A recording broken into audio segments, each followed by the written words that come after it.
rocks footy. This quarter for Pepper Jack Wine. Crack open a wine with the character to match. Pepper Jack. When character counts. 18 plus only. Drink responsibly.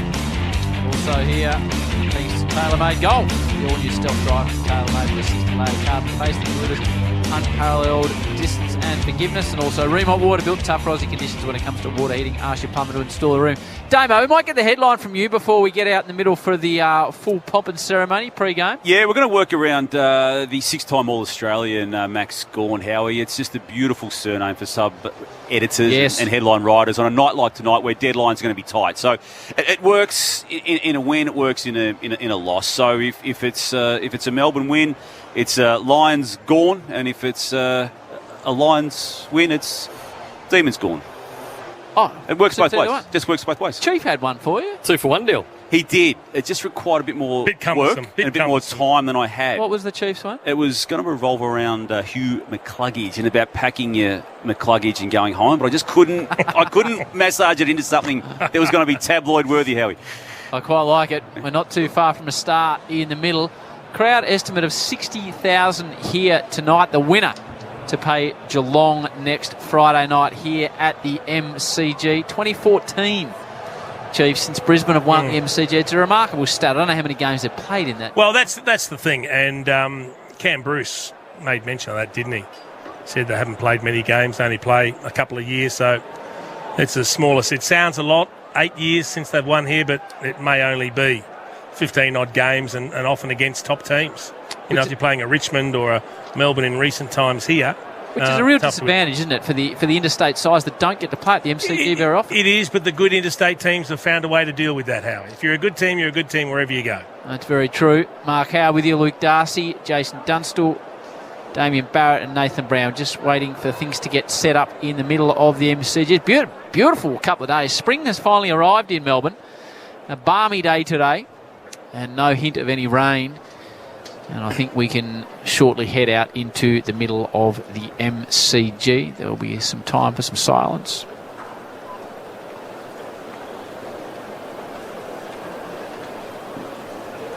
And not too far from getting underway, the Chew Man is wandering into the back of the box. The subs, Damo told us, Joel Smith for the Melbourne Football Club and Reece Matheson. Let's go out into the middle. To the second semi-final between Melbourne and the Brisbane Lions. The AFL acknowledges the Wurundjeri people of the Kulin Nation, the traditional owners of the land we gather on today, and pay our respects to elders past, present and emerging.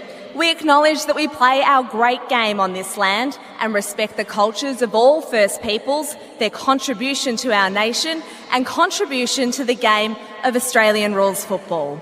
We will now have a welcome to country, followed by a minute's silence for Her Majesty Queen Elizabeth II. To conduct an official welcome to country now, please make welcome Wurundjeri Elder Uncle Colin Hunter Jr.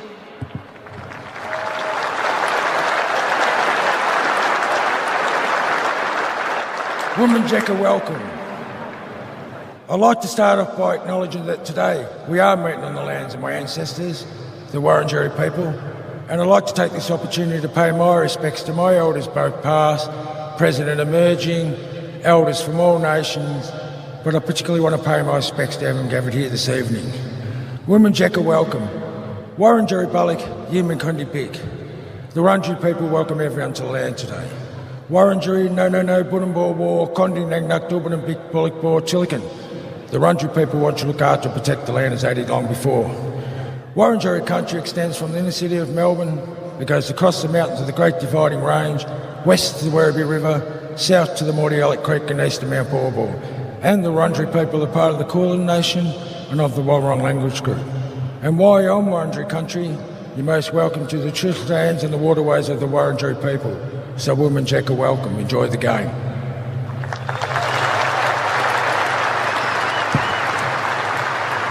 Thank you, Uncle Colin.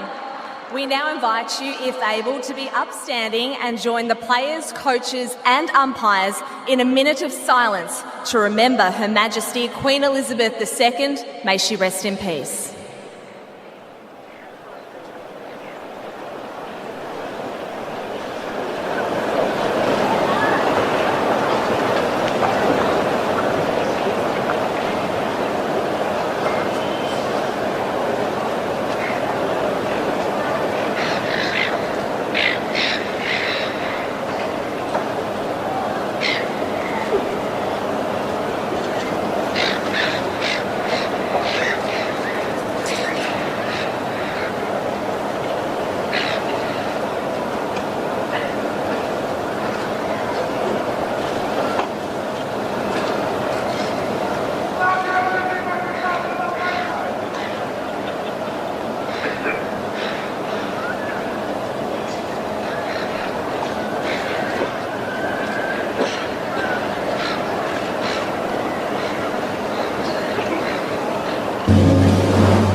please remain standing now for the Australian National Anthem to be presented tonight by the amazing Delta Goodrum.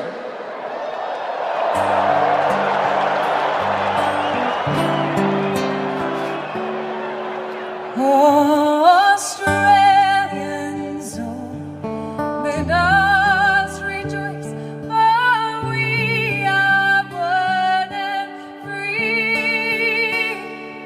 We've golden sun and wealth for toil. Our home is good by sea. Our land abounds in nature's gifts of beauty, rich and rare. In history's page, let every stage advance Australia fair. In joyful strings that let us sing, advance Australia fair.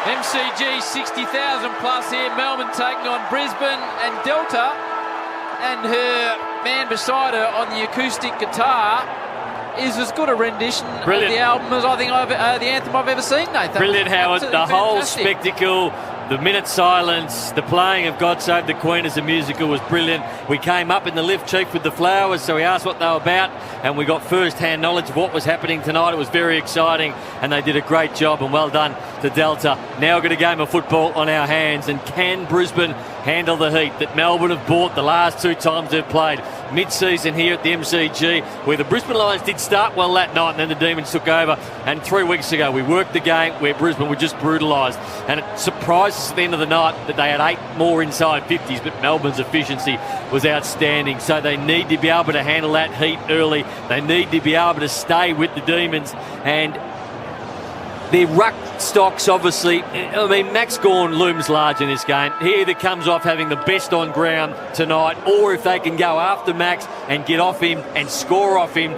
Daniel McStay is the man that can do that at 23 and kick the goal last week. They might be a chance. Toss in the middle, Max Gawn, Dane Zorko.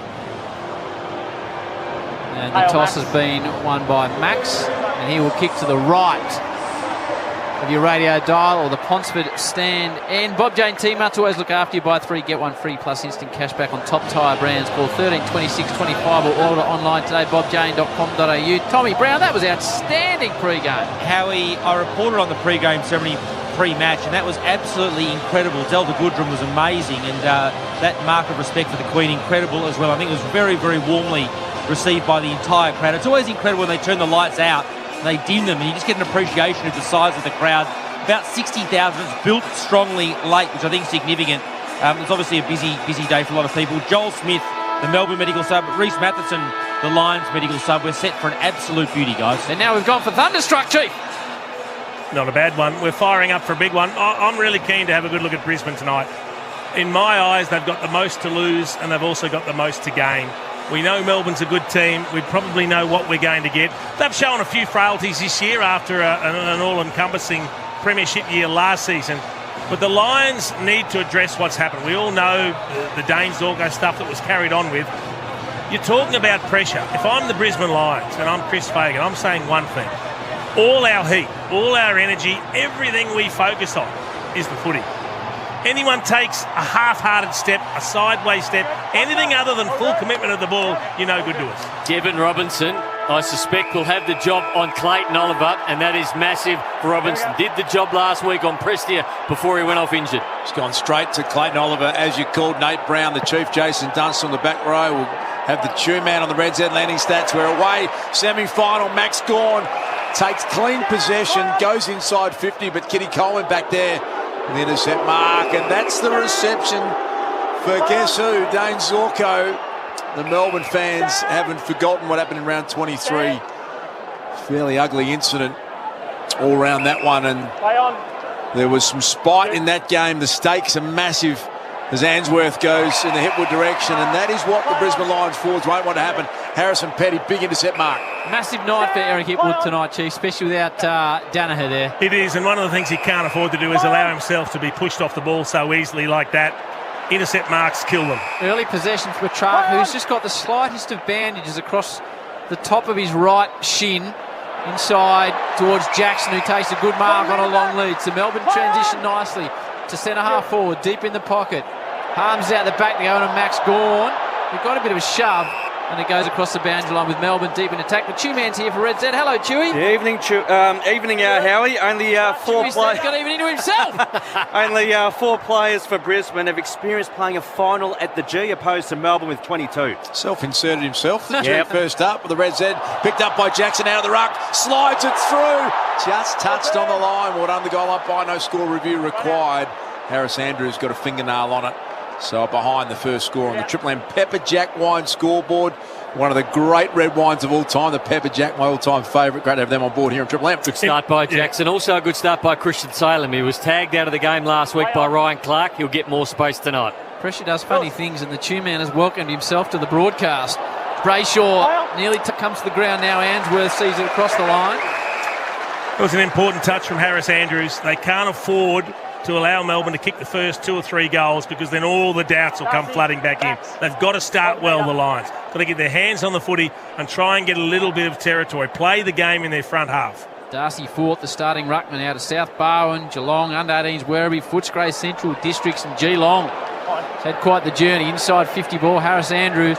He's got Ben Brown's measure and just casually takes it across the line, but then he does everything casually. Brayshaw going to Lachie Neale, and doesn't seem to be putting a heap of pressure on Lachie Neale at the stoppages. So Lachie Neale looks like he's going to get a free rein tonight. Played one of the great finals in recent times, Lachie Neale, last week. Outstanding with his 39 disposals. It's camped on the forward 50 arc for the Demons. Oliver, he's got some attention. Alongside him, Harms picks it up. Ricochets back to Darcy Fort, the journeyman that Howie just told you about. Brayshaw tried to take on a couple of tacklers. Lucky he was able to reef it over his head. Zach Bailey crunched by Salem. Play on's the call. It's been ushered closer to centre wing. Still slightly in attack for the D's MCC members' side. One behind to Melbourne on the Triple M Pepper Jack wine scoreboard. Crack open a wine with character to match. Pepper Jack, when character counts, 18 plus only. Drink responsibly. Have you enjoyed a Pepper Jack? I have. Before? Very nice. It reminds you of my late father. Loved a Pepper Jack. Did he? Dave Beautiful. did he? Big Dave loved it. Good to hear, mate. Petrarca through traffic to Gawn. The big boys and Stars combined.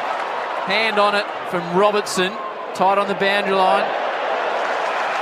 He's just across the line. About 60 round from Melbourne's attacking goal. So Brisbane can withstand the heat. We know that Melbourne are really good starters. They started well last time against them, but if they can hold the scoreboard for as long as possible, you know that Melbourne allow sides to get back in, but they've just got to withstand this first 10 to 15 minute onslaught. Max Gawn, huge job for Darcy Ford. He did well. There's Petrarca playing with that hairline fracture in his leg. Spills out to Answorth, dumps it down the line. Petty's in really good shape again, and that's twice he's taken intercept marks on their 2 forward entries, Chief, and they just can't allow that to the Brisbane Lions forwards. Yeah, focus has to be on bringing the ball to ground. Melbourne are keen to go through the corridor as well. This goes to the edge of the square. Jackson, Gawn, Fort stayed down. Shoves a kick forward only as far as McCluggage. A little tap down there is Lachie Neale. Shins the ball. Tried to drive it inside 50. Only went about 10 metres in the end. Now Salem with the bright peroxide hair to Harms. Defensive side of the wing, and immediately they look into the corridor and execute beautifully. Yeah, Brayshaw demanding the footy, releases the hard-running Jaden Hunt, and they've got someone on their own inside 50, Neil Bullen, who's got a good habit of doing this, Nate Brown. He gets forward regularly, finds some space. Yeah, and you've got to put it on Lachie Neale. Here's the pass into the pocket. Hunt, it's Langdon on his own. Lachie Neale had the ball middle of the ground, looking to drive the ball deep forward, and virtually had an air swing. It dribbled off his foot 5 metres. Turnover goes straight to the man that's taking some sort of responsibility for him in Brayshaw. Then they go forward and they set up a shot for goal. What did Ross Lyon tell Ed Langdon to do, Nate? Just run. Run. And that's what he's been doing for 131 games before tonight. Cross Nullarbor. Yeah, from Fremantle for picks. It's been a great selection for the D's. He is very dangerous player on that Shane Warne stand wing side. Can he kick the first goal of this big semi-final? Beautiful kick. Straight over the hat of the umpire. And Melbourne are 1-1-7. The Brisbane Lions are yet to score. That is on the Triple M Pepper Jack Wine scoreboard.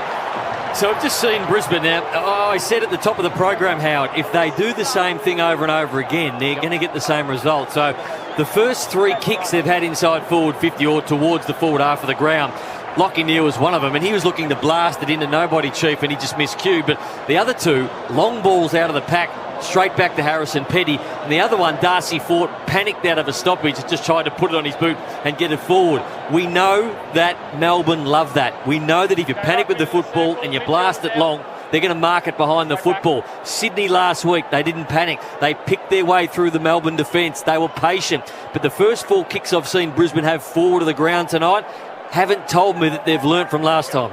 Melbourne corridor-centric and doing it nicely thanks to Maccas. Score a 1 in 4 chance to win with a Monopoly game at Maccas. Ends 18th of October. Full term, visit mcdonalds.com.au. Centre clearance, the way of Melbourne. Rich battles Petrarca, comes to ground. Brayshaw puts his head and his helmet over the footy. What are you seeing early doors on the Red Z lenders? Red Z lending loans to the self-employed. Clearance is 5-1 to Melbourne. Inside 50s, 4-zip to the Demons. So Melbourne dominating. They've got the only goal. Oliver Gawn had a bit of it early.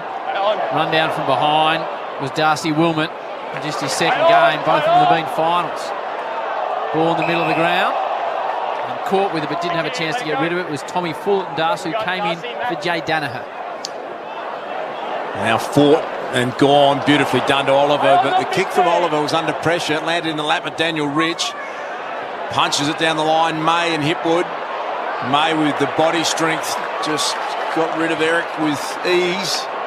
Down the line in the Oliver direction. Robertson doing that tagging role, as Nate Brown said, and it's off hands, out of bounds. Right in front of the interchange race here.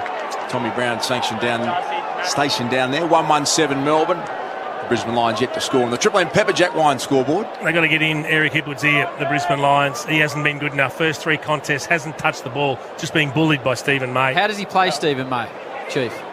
Well, he's got to find a little bit more grit in his physical approach to the contest. He doesn't have to push him around, but he's got to at least halve a contest, Howard. Rich looks for Archie. That's Callum Archie on the wing. Harms, the 2 number 4s battle. A lot of players, it's a congested area around the football. Hands and knees. Lockie Neal does well. Opportunity now for Archie again. Moves it forward. There is Fullerton. A winding ball. Wobbles inside 50. And there is Eric. He got in front of May, who fell to the ground. And Eric will line up.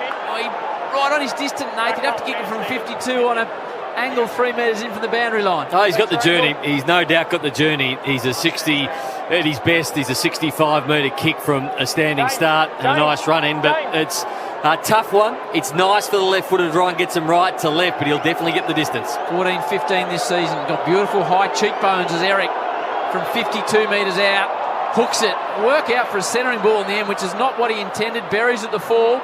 Fulton's there. Max Gawn tracks it back, gives it to Langdon. He runs, then check sides it out of defence. 1-on-1, Harris Andrews. Melksham won it. Flicked it over the top. McCluggage had a little play on it. Now it comes back to Harris Andrews, who started it all. Darcy Fort. Cossie Pickett was brilliant. The Melbourne pressure is on early. And Max Gawn takes an uncontested mark. Brave kick through the corridor. Jackson almost made a meal of it. He got pretty lucky. It bounced back to him onto Petrarca and Spargo. That is classic Melbourne rebounding from the intercept mark all the way inside forward 50, and Charlie Spargo can shoot from about 40 metres out. What about the positioning of Max Gawn as the ruckman behind the play? So as we see Charlie Cameron limping, but 20 metres behind the ball, quick kick in, Max marks it and immediately gets the ball into the middle of the corridor. Not a kick that normal ruckman would try and take on, but he did it well. We'll come back to Tommy Brown in a moment. Charlie That's a big Cameron. concern, Duke. He is limping pronounced. That is horror news if that is game ending for Charlie Cameron. Spargo has shaped that kick, really muffed it through for a minor score. To let off, but the work from Cossie Pickett at half-back was absolutely brilliant. 2 or 3 defensive efforts, forced that quick kick to Gawn, and he's already had 6 touches, Max Gawn. He's on fire early. Bob Jane teammates, Tommy Brown. So Charlie Cameron just came off directly in front of me. The physio and the doctors are both looking at him. He doesn't look like he's in pain still, but it's his right leg, I believe. But just check on that reverse TV shot. Okay, Bob Jane always look after you. Buy 3, get 1 free as the ball goes towards centre wing. Plus instant cash back on top tyre brands. 13, 26, 25. Or order online today, bobjane.com.au. Inside 50 ball. Again, the Demons, they're doing all the attacking. Pickett's dangerous. His kick goes straight into the guts of Coleman. They just continue to charge through the corridor, Melbourne. Brisbane have to plug it up somehow. Jimmy can tell us about the corridor ball when he gets an opportunity. Rivers rides a tackle. Have you got those sort of numbers too, Melbourne? They look like just going through the middle of the MCG. Yeah, spot on 50% of their entries, 3 from 6 are through the corridor as we speak. The AFL average is about late 30s. Okay. So checking the top of the ridge of the foot for Charlie Cameron into the ankle. So we've just seen the Harvey Norman replay. He fell over the boundary line awkwardly. Stuck his toe into the ground. Turf toe, Chief. Doesn't look like your traditional roll ankle though, does it, Chief? Which you can strap up and normally play out a final, but I feel like Max Gawn's just licking his lips tonight, saying, "I've got an undersized ruckman against me, and I'm going to dominate." And he started that way, Brownie, as you said. Rivers comes back in board. Jaden Hunt thought about Salem and then hung it in the air. Spargo had a good piece of the mark. Coleman was good enough to break it up. Zorko, you'll hear the boos every time he goes near it. Coleman put his head down, won a really good footy. Big one-on-one win for Kadeem Coleman, half back, and then he punches it through the corridor and found McStay. McStay, middle of the MCG, driving ball forward is effective. Goes to Bailey. He looks for McCluggage. Drives the ball from outside 50. McCluggage goes for home. Misses to the further side. Melbourne 1-2-8 with all the footy. Brisbane are 1 behind. A 7-point lead to Melbourne. Bob Jane, Tommy Brown. Charlie Cameron trying to run out that right, perhaps foot or ankle injury. They're just looking at it again now. I'd say there's some optimistic signs, but I'd say that cautiously because they're just discussing the issue. Looking at his body language, he shook his head, waved the hands and said, no good. Matheson is the sub. This is a big developing story, and Max again does. He's taken another mark. What's he up to, Two-Man, already? 8 disposals, 3 marks. Not even halfway through this first quarter. Max Gawn owns the footy. Spargo got it all on his own, and then Neil Bullen, and that's a bit easy. They've just broken down their defensive zone there, the Melbourne Footy Club, and Alex Neil Bullen can have a shot. About a bit more than a 45-degree angle, 35-metre shot. Getting him on the turnover very easily. I like the kick from Melksham inside 50. The chip over the top, he actually drew Neil Bullen a little further infield. He was out near the boundary line. Gave him a bit more angle. Love that bold play to back Max Gawn in. Straight up the middle from the fullback, kick in. Alex Neil Bullen loved it off the boot, and he turns to the MCC members and says, "We're back here at the MCG playing a final. Get behind us." And they're out of the blocks early here, 2-2-14 the D's, 1 behind Brisbane. Triple M Pepper Jack wine scoreboard. You can have all the stats you want, contested footy, uncontested football, how many inside 50s you get, but if you've got a player and there's a long kick down the line, 50 to 60 metres, and you can take a contested mark and just own that part of the ground like Max Gawn did then, it is so important. So the long kick out into the middle of the ground, they cover 70 to 80 metres from the kick out, then he marks it, then you've got control of the football, and that's when the game's played in your half of the ground. Max Gawn takes the mark, and it just breaks the heart of Brisbane players around that ball who thought they might have been a chance to get the front and centre, but he's owned this first 10 minutes, Max. Great finish by Neil Bullen too on the Triple M Harvey Norman replay. Bring the stadium home this footy final season at Harvey Norman. Any sign of Charlie Cameron, Bob Jane? No, Brownie? bad news it looks like, as he's gone down to the room for further assessment. He ran, he looked like he was okay, but then he put his arms up, went straight down to the room, so it does not look good. A significant story that for Charlie Cameron. Yeah, hard to see Brisbane winning if he can't kick 2 or 3 goals from Charlie Cameron. Block going the way of Melbourne, will go the way of Jackson. So what are the inside 50 numbers too? This is smashing early. 8-3. 8-3. So they lead it 14-1. They could have easily have 4 on the board, the Demons. Ball on the outer side. Rivers, short to Lever. And that little moustache. Ignored the 1-2 to Lever. Too many easy lead-up possessions. There's another one to Neil Bullen, as the Chief tells you on the C-bus. Long driving ball. Melksham from the side! Had his name on it, did Melksham. This should be Melbourne's 3rd goal. Put it in your book now because he's 15 out, the former Bomber. It's a good start because he had a really poor game last week, Jake Melksham. When he got his opportunity, he couldn't finish, but that is as good a pack mark for that player's size that you'll see jumping over the top of Darcy Foote and also Luke Jackson. So good to see him have a good start. Already set up a goal himself. Payne just stumbled. He was the man that was defending Melksham at the wrong moment. So Jake will kick this from 12 metres out. Focuses now. He's gone back a long way, but it'll only still be a short kick. For a man of his skill, should be a simple matter of converting Melbourne's 3rd goal. The crowd will tell you everything. Melbourne off to a flyer. 3-2-20. The Lions 1 behind, and Charlie Cameron down in the rooms with a foot issue. And that is all on the Triple M Pepper Jack wine scoreboard. Crack open a wine with character to match. Pepper Jack, when character counts, 18 plus only. Drink responsibly. You're right, Nate. He was down last week, but his form in the few weeks prior to that had been very, very good. And that's why he was able to hold his spot, not just for last week's final, but they gave him another go because he has been playing a great role, applying defensive pressure, attacking when he gets the opportunity and hitting the scoreboard. That's a great contested mark. I mean, he saw the two ruckmen that were jostling for position, so he knew he had the run and jump over them, and it was a great one-grab mark. So now I'm looking to see who can kick goals for the Brisbane Lions, because you've got Danaher and Cameron out, 89 goals between them this year. So I look in that forward half of the ground, who can hit the scoreboard. 26% of all Brisbane's goals this year.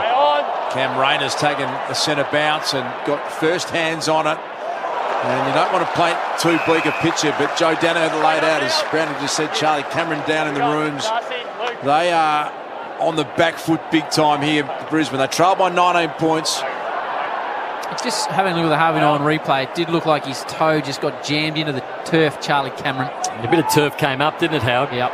Turf toe, that kept Aaron Sandilands out for a long period of time. And remember, Archie dispossessed, slightly attacking half of the centre square. Picked up now by Oliver. Got it to Viney. D's are running hard ahead of the ball. Free kick, Melbourne. It's a terrible free kick to give away. They had the turnover. And they're going to take advantage of it. Quick play on, not a great kick. It was from Neil Bull, and Darcy Gardner had it land in his lap. He's deep in defence for Brisbane. Well, the numbers, Chewy, on the Red Zetters. Well, the contested ball, Melbourne already at plus 13, past 3 meetings against Brisbane. They've won that stat by 23 per game. Lockie Neal, just 2 possessions. McDonald's and Remont Water, Triple M Rocks footy, plus 13 in contested. We've still got 8 minutes to go in the first term. Over the head of McStay, gets away from Archie. Rivers takes on a couple of lines. He's got an issue here. The umpire helps him out, though. Tom Brown.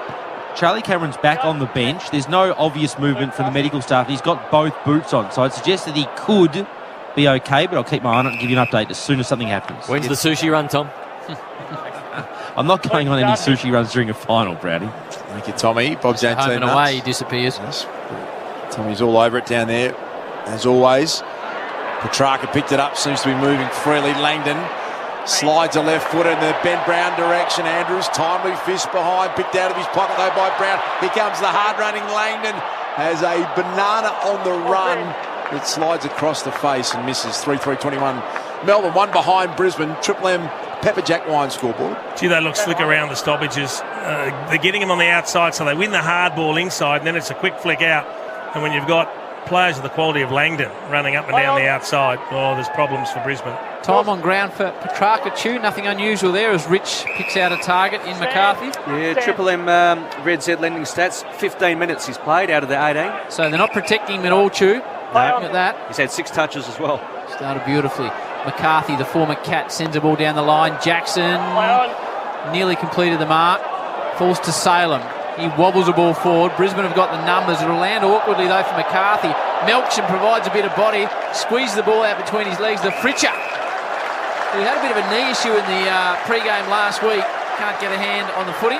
But Melbourne is 7 out from their attacking goal. They lead it 21-1. 7.5 to go, first term. Triple M Pepper Jack wine scoreboard. Fullerton in for Joe Danaher, doing some ruck work now as predicted. And Max Gawn has spent a lot of time in the ruck, and Wildwood, look how easy that was. He just handed it to James Harms. Andrews probably could have taken the mark, decided to go the conservative option, smashed it through for a rush behind, but it's all one way. 3-4-22 Melbourne, one behind Brisbane. That is the Triple M Pepper Jack wine scoreboard. Charlie Cameron's got to fight through the pain out there tonight, so he's every game this year bar 3 he's kicked the goal, so he's been right on. The 2 games he hasn't kicked the goal in, both against Melbourne, both with Hibbard playing on him. As soon as he came back on the ground, Hibbard went straight to him. So hasn't kicked the goal against Melbourne this year, Nate? Nope. Right. Rich tries to spot something down the pocket in the form of Rayner, back after his suspension, and Harms fists it about 8 rows back. But what I will say is he's kicked 18 goals in his last 6 finals, Charlie Cameron, so he's very important to them. The trouble is they're just unable to find the ball at the moment, the Lions. I mean, Melbourne have had 40-odd more touches, plus Melbourne's pressure's up over 200, so they're dominating. There's a Triple M Seabar Super. Seabar Super making hard work pay off. Dunstall and Brown dominating on a Friday night as always. McCluggage, just a little high ball, chipping it forward. And they are winning all around the ground. Stephen May outmarks Hipwood, defensive side of the wing members. Well, we did see him play one of the great defenders games last week on Buddy Franklin, and he's winning every contest against Eric Hipwood. I feel like the runner might be headed Eric's way soon. They just have to get a contest out of him. Yeah, and kicking long to one-on-one doesn't help Hipwood. He's got to get on his bike. He's got to run to space and allow them to kick the ball out in front and try and use his leg speed. Darcy Wilmot laid a good tackle at half-back. Second game, as Howie said earlier, both have been finals. First ever Brisbane Lions player to make his debut in a final. And looked pretty good last week. Darcy Wilmot. 75 kiloer. Archie, 3-on-1, and the three Melbourne players combined ends up with harms. He goes short. Alex Neil-Bullen's got it at half forward. Neil-Bullen goes on. Plays on again. They want to go through the corridor. It's a really clever kick because Neil-Bullen looked to centre half forward, then kicked off the outside of the boot into the pocket. It's exactly where Tom Sparrow was waiting for it. I like him as a player, Alex Neil-Bullen, because he's one of those that people never talk about. But he's also a player that plays his role every week. He hits the scoreboard, he does team-orientated things, he works hard defensively, he works up and down the ground, covering space, and he uses the ball well. This is getting away from Brisbane very quickly, isn't it? Yep. Tommy Sparrow to make it 4-0, 28 points to 1 from 45 on a slight angle. It's drifting, so they've missed 2 set shot opportunities to really bury Melbourne. Brisbane, but they still lead 3-5 to 1 behind. 22-point margin, 5:21 to go, first term. Triple M Pepper Jack Wine scoreboard. What's the time in the forward half, Ash? Yeah, 75% to the D's, only 25 to Brisbane. Yeah, 13-3, the inside 50s. At the moment, it's a bloodbath because it's just living down this end, and the goals will continue to come. 22 points doesn't feel like representation of just how dominant Melbourne have been in this quarter. Zach Bailey gets it to Darcy Fort, high up and under.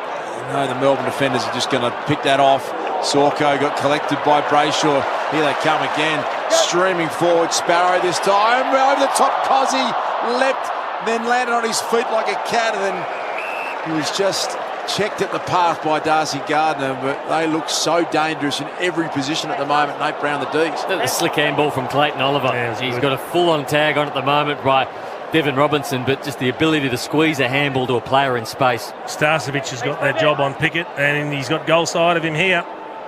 Fort, Brown, Pickett, Brayshaw, cut off, falls to Harms. Another missed opportunity for the Demons. They could have almost buried the game. They lead it 3-6 to 1 behind.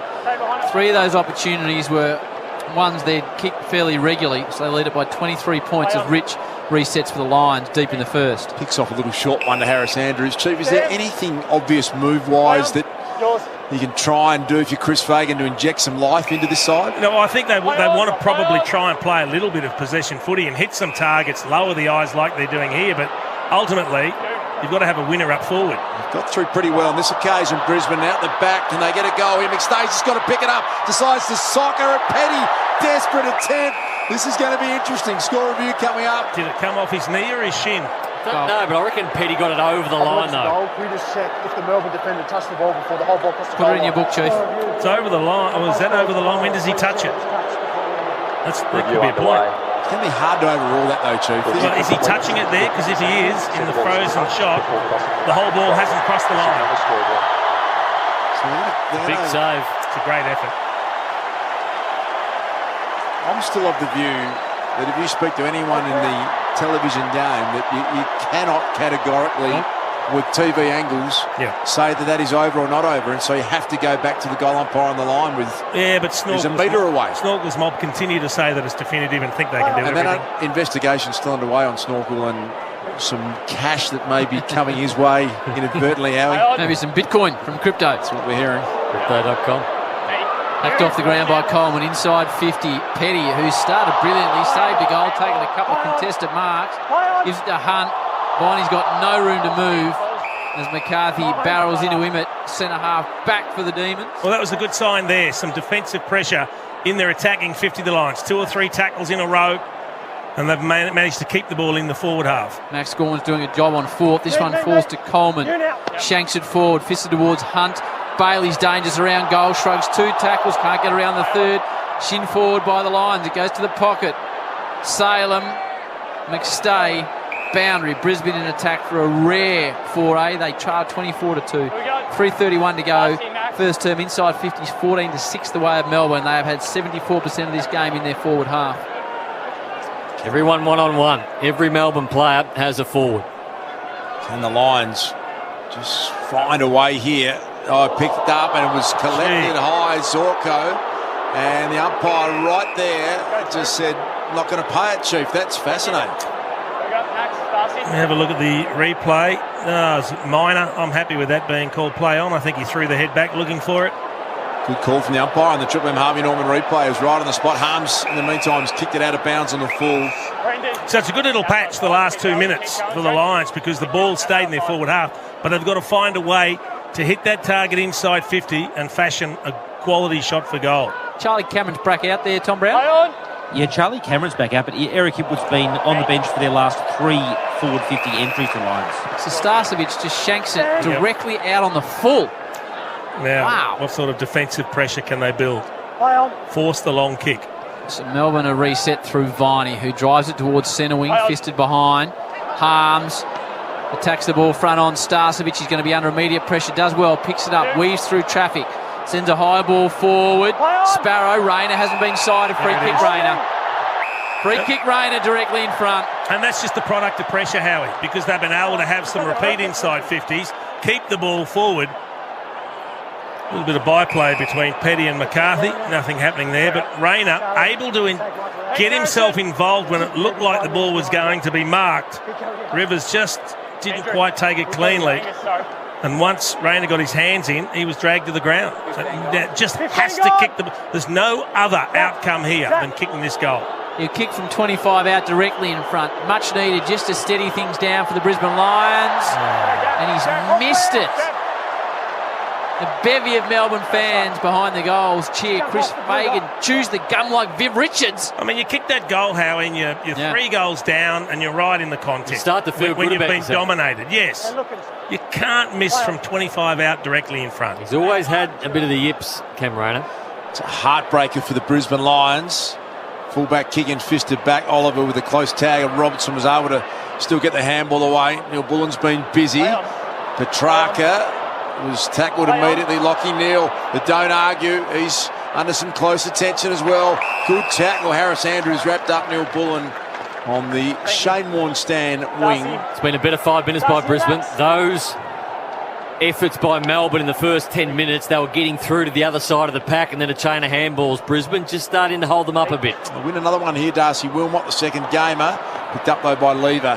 Half back, he just sends it back to where it came. That will be a free kick against Darcy Fort. So the D's can go forward again here via Jack Viney. What do you think of the crowd, Chiopolo, Red Z style? Yeah, I reckon we're nudging 60,000, Howie.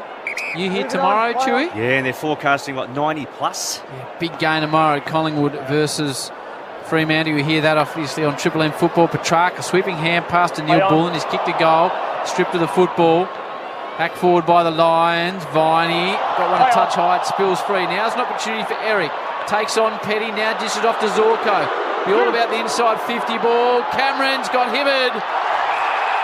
He did him, Charlie, and flew pretty well on the foot that time. Now has to kick the goal. Similar position from Rayner. 20 out, no angle. That's a really good mark by Charlie Cameron. Going back with the flight, so both players, he and Hibbard going back towards the goal. He turned around just at the right time because he had to get back in front of Hibbard because Hibbard had jumped up in front of him and he just timed it to perfection. Got around Hibbard, then was able to jump in the air, had to complete the mark. Good little patch for the Lions. Hand in the air, see Cameron. Brisbane kicked their first major. And their supporters breathe a sigh of relief. Melbourne 3-6-24, Brisbane 1-3-9. Back to a 15-point margin in the way of the Demons. 36 seconds to go before quarter time. Triple M Pepperjack Wine scoreboard. For a moment there, I thought it was another horrible miss. The goal umpire worked overtime, but he sneaks it inside the left post, and that's the goal that they needed. And all of a sudden, they've got something to hang their hat on. The last 3, 4, 5 minutes, it's been a very good contest from Brisbane. They've put great pressure on the D's. They've got the ball in their forward half, had some repeat inside 50s, and you get to put the defence under pressure. In the last 10 minutes, contested ball is even at one stage. Melbourne were at plus 18, and they've also broken even in the clearances. Yep. So we go back to the centre, 36 seconds until the quarter-time siren. Harvey Norman replay shows a very excited Charlie Cameron. Melbourne free kick. Gee, they don't want to cough up one here. Matt Oliver. He's got Devon Robertson for the night, you suspect. He goes an up and under job. 22 seconds. Max Gawn. Well done, Darcy Fort. Was awake to it. Good tackle, Rayner. He smashed into Cozzy Pickett. That's a great tackle. We know that he's come off a suspension for a dangerous tackle, Chief, and it was still solid, wasn't it? Ooh, he's got some strength, hasn't he, Rayner? Petrarca tries to bang it forward. 8 seconds to go. Thinking only Melbourne could score. Salem, can you get a kick inside 50? Looks like they're running out of time. Stripped of the footy is Robertson. So big first 20 by Melbourne. They dominated on the scoreboard, but Brisbane with some late inside 50s. What do the inside 50s end at, Chewy? Yeah, 15-10 Melbourne's way, but Brisbane had 7 out of the last 8. All right, good news. The Lions working their way back into a quarter time, though. The Demons comfortably 3-6-24. No concerns for Petrarca. Brisbane 1-3-9. Melbourne leader in the first break. Semi-final, the winner to play Geelong next Friday night by 15 points for McDonald's and Ream Hot Water. Triple M Rocks Footy. That quarter for Pepper Jack Wine. Crack open a wine with the character to match. Pepper Jack. When character counts. 18 plus only. Drink responsibly. For McDonald's. Triple M Rocks Footy. Score a 1 in 4 chance to win the Monopoly game at Macca's. Ends October 18. For full terms, visit mcdonalds.com.au. Hi, it's Marty Sheargold. Right now, Triple M Rocks Footy, and we're back on Monday. And at 8:30, we'll wrap up the round with Scott Pendlebury.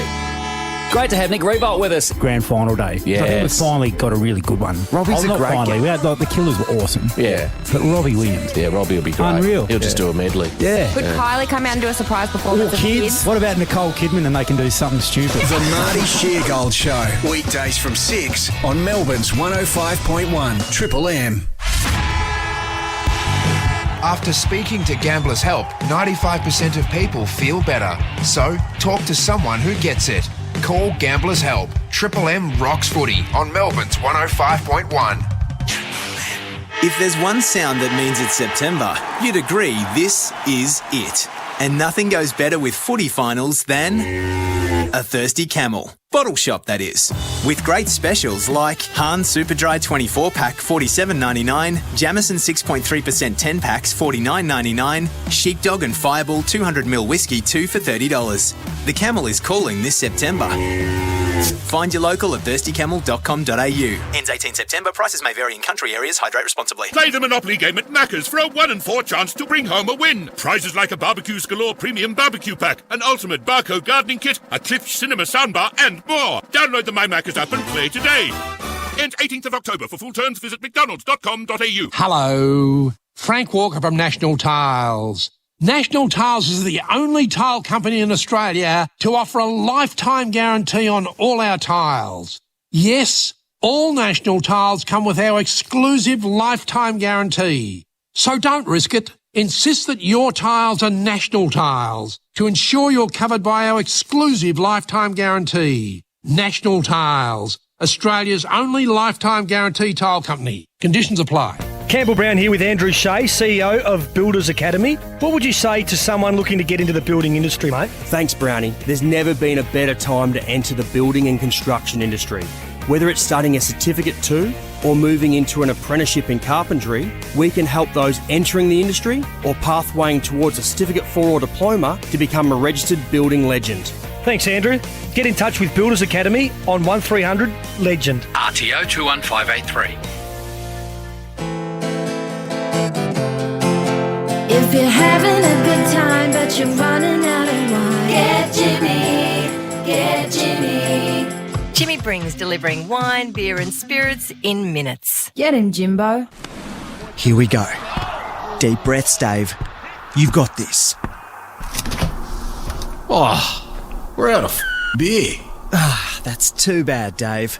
If only you'd spent as much time thinking about the case of cold ones you saw by the checkout as you'd spent sweating over whether to go with sausages or steaks for your footy finals cook-up.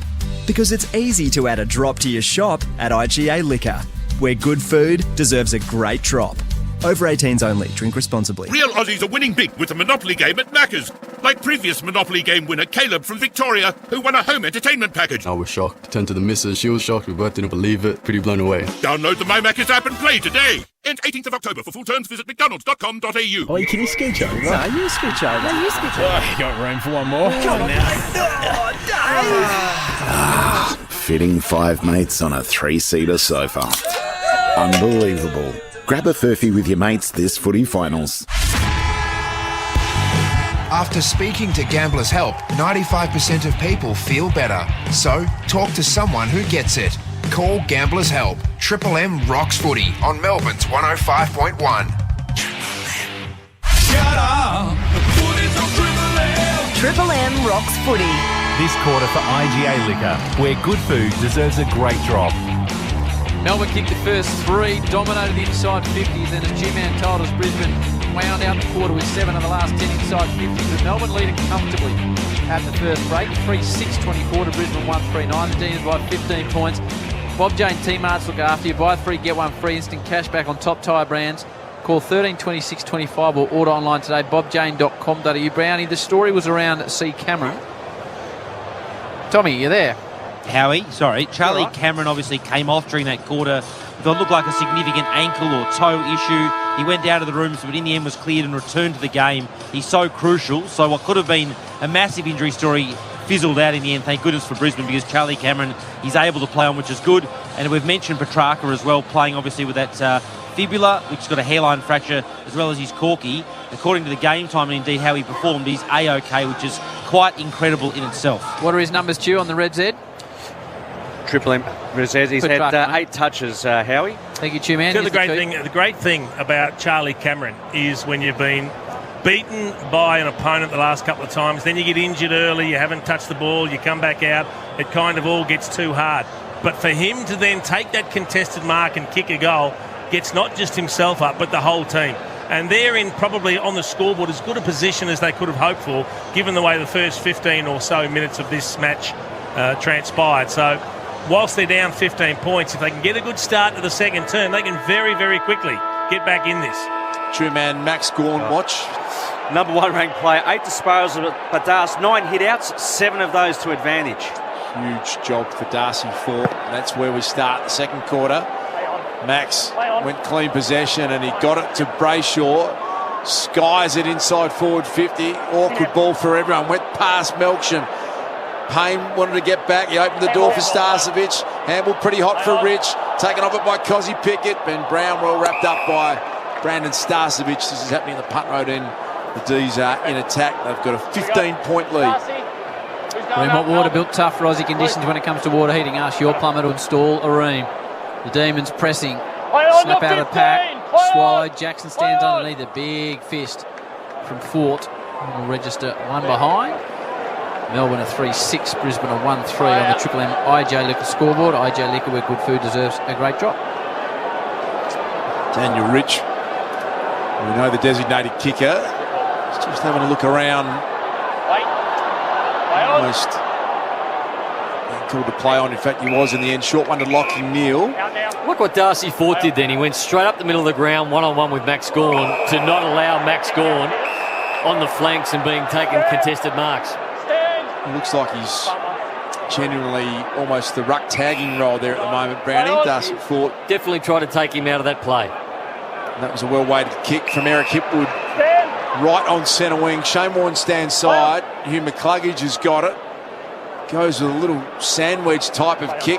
Zach Bailey did really well to guide it down, but that kick inside 50 was only going to one man, and that's Stephen May. Took it with ease and sends it in the direction of Petrarca.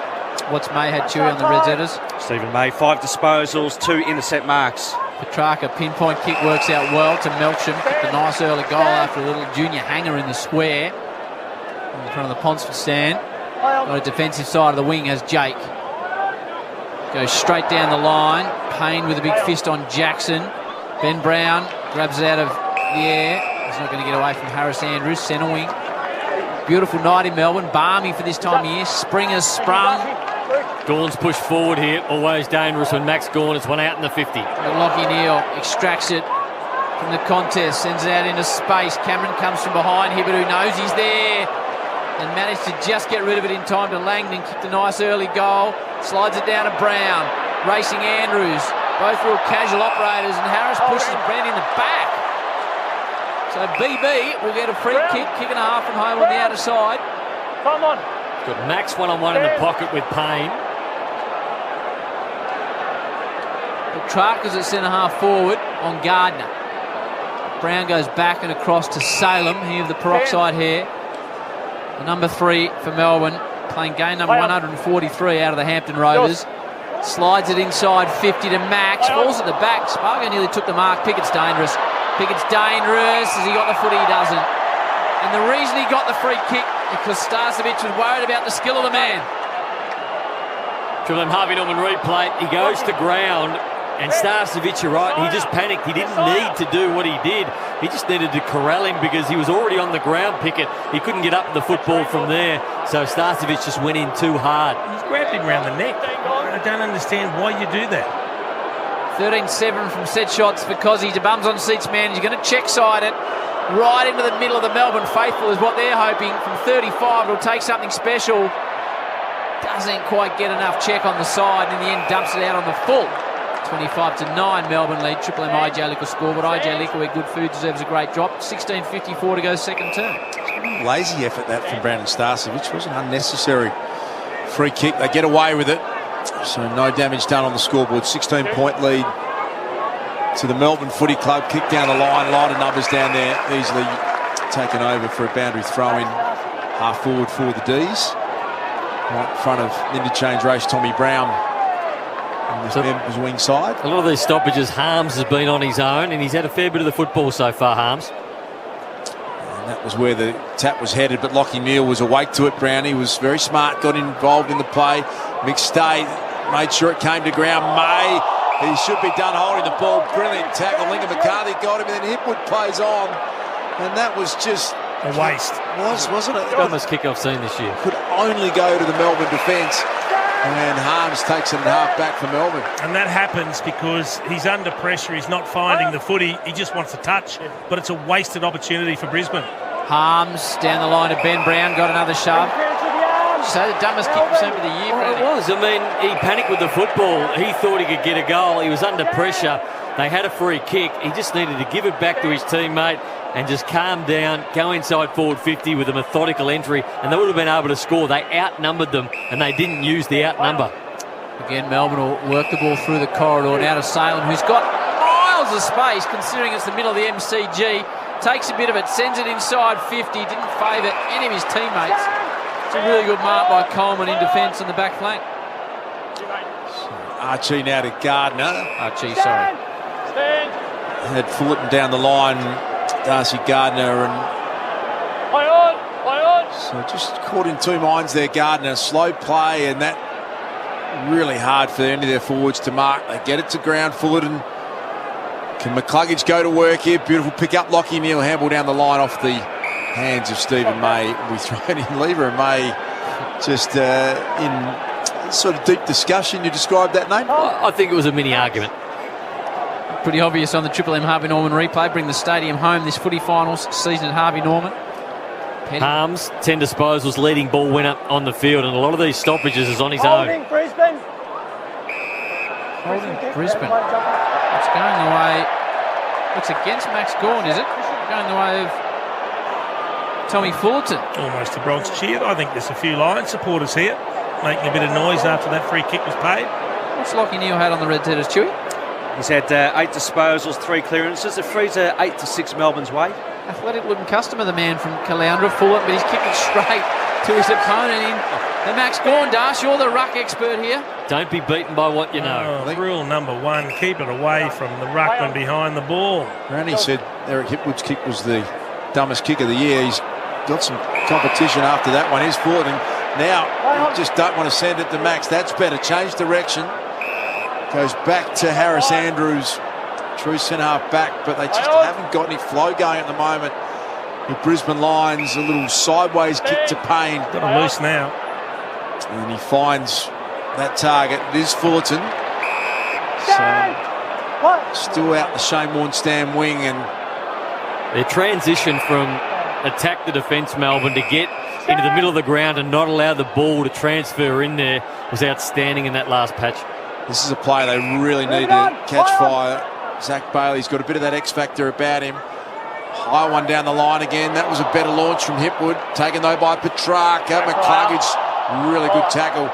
Wrapped up Trent Rivers, and they've got it at half forward the Brisbane Lions. 3-7-25 Melbourne, 139 Brisbane. That is all on the Triple M Harvey Norman. It's a Harvey Norman replay. Triple M IJ Liquor scoreboard. Banged out of defence by Melbourne. Doesn't go very far. Only as far as Cal Archie. Comes into the centre. This is better. Now Harris Andrews, the casual one. By hand. It's a good ball inside 50 towards Charlie Cameron, but Petty just always seems in the right spot, this man, Harrison Petty. Looping hand pass to Harms. Doesn't want to take possession because Cameron's on his hammer. Cameron will get it in the end. Dives through traffic cleverly. Only as far as Salem. Slick hands. That was to Brayshaw, who throws on the boot as quick as he can. Ben Brown. Having an impact, Ben Brown. Marks in front of Payne. Good contested Mark Melksham, and they're screaming forward. Pickett, Jackson, take your pick. Andrews has got to be really good here. Jackson dropped the mark he should have taken. Bit out of touch, Luke Jackson, chief for mine. Not really clunking them. And now can Brisbane make them pay on the rebound. They get to McCluggage. He's got a corridor kick on here. Got numbers in the middle. One of those is Daniel Rich. Still almost at centre back. You describe where Rich is. He takes the kick. That was a better one to Jared Berry. They work it to McStay. Still 2 kicks from home. Can they work their way through it? Oh, McStay's coughed it up badly. Straight to a Melbourne opponent, Bailey Fritsch.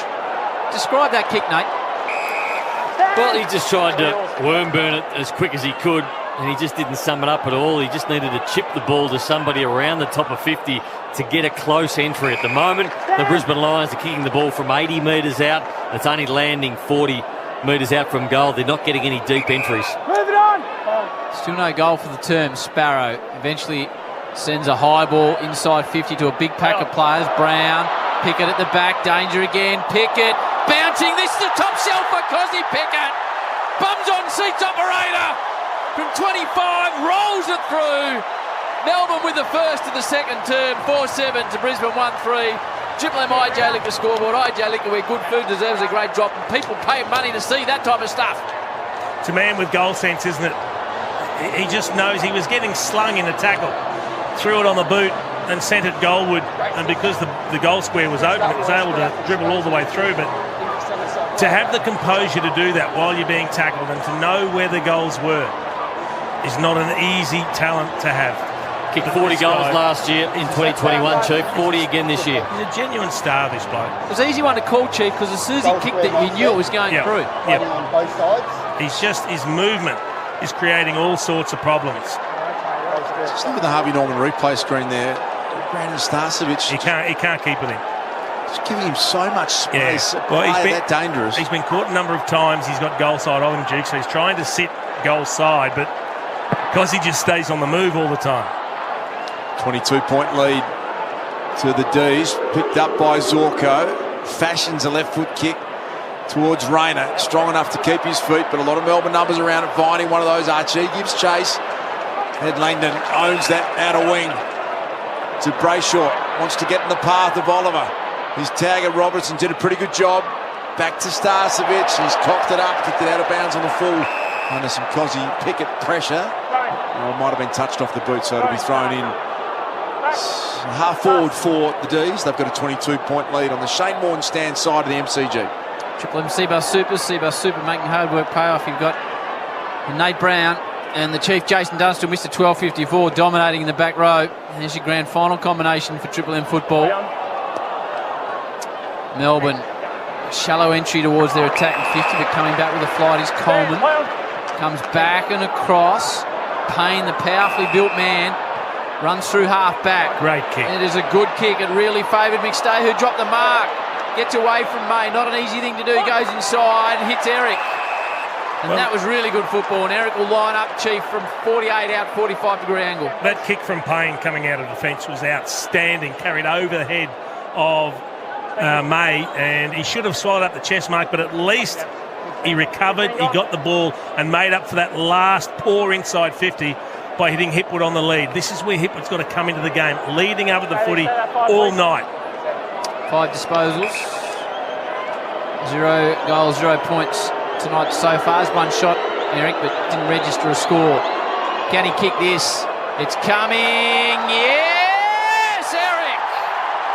Hipwood with a pump of the fist. Brisbane hang in, 2-3. Melbourne 4-7. 16-point margin, but Brisbane are in this. 10 to go, second term. Triple M IJ Liquor scoreboard. IJ Liquor, where good food deserves a great job. Well, you do something different, Chief, and you get a different result. So Brisbane have always gone long down the line because they've had the tall timber to kick to.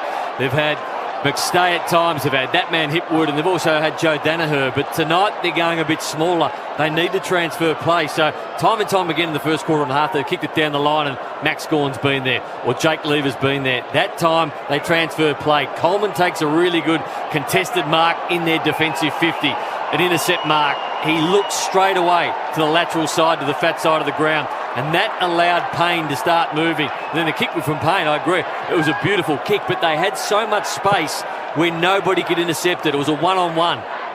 Nate Brown, the Chief, Jason Dunstall. Triple M Super Special comments, boys. This big final, Jackson wins the clearance to half forward. Payne, again with a good defensive fist. Robertson wrapped up by Oliver. And it will be thrown up centre forward for the D's. Oliver and Robertson match up, please, two man. Yeah, Clayton Oliver's had 9 disposals, Robertson with 3, but Oliver only 1 touch in this second quarter. And Brown doing some ruck work. Fullerton tried to hand it off to McCluggage. Oliver back to Petrarca. That combination has been called so many times in recent years to great effect. McCluggage tried to release it to Fullerton. Did pretty well to get boot to ball. Now a one-on-one. Hipwood. And May out the back. Hipwood got a bit of space. And it just opened up for him. Just got to sum it up now. Sends it high. He wants Bailey to go back on it. You can hear the sigh from Chief. He got a bit of a off break, but not enough. He probably should have done better. Well, now he puts the hand up to apologise. He panicked. He created the space for himself. He didn't need to kick it. He had options. He just needed to wait till someone got a bit of separation. Tommy Brown, Cozzy Pickett for Bob Jane teammates, getting a bit of attention. Yeah, treatment on his right arm, does. Thanks, Tommy. McDonald's Room Hot Water, Triple M Rocks footy. Oliver, true centre half back. Sends it towards the outer wing. Harris Andrews with a big fist in front of Brown. Bouncing ball. Favours Petty, who's having a great game. In fact, having a good season. A fine season. Get another opportunity here now, Harry Petty. Shins it. Rich, full-chested, just bangs it forward. Opportunity for Darcy Wilmot. Game 2, final 2. The man from Montmorency. The umpires come in just to settle things down. 8:46 to go, second term. Melbourne lead at 4-7 to 2-4. It's Melbourne by 15 at quarter time, and that is still the margin halfway through the second. Lions have not played well at all, but the scoreboard in hand. And so there's a couple of times. They pitch another goal here, Nate Brown, and they'll generally feel in this contest. Well, it's the closest they've been to Melbourne in a long time as well. So if they can just hang around, you know that Melbourne do slow down. They've done it multiple times this year. They did it against Sydney last week. Berry to McCluggage, who dropped it and has been ping-holding the ball. Advantage is paid. It's been taken by Sparrow. Too far. Now that's because he had no options deep. He needed to bounce or hit a little chip kick. Quick play on. Rayner handed it off to Coleman, and the mark taken by Zach Bailey. Almost inside the centre circle. Jake Lever not happy with that call, but the Lions are away here. They transition to the outer wing. Now Pierce it back inside. They're playing much better now. McStay starting to get involved.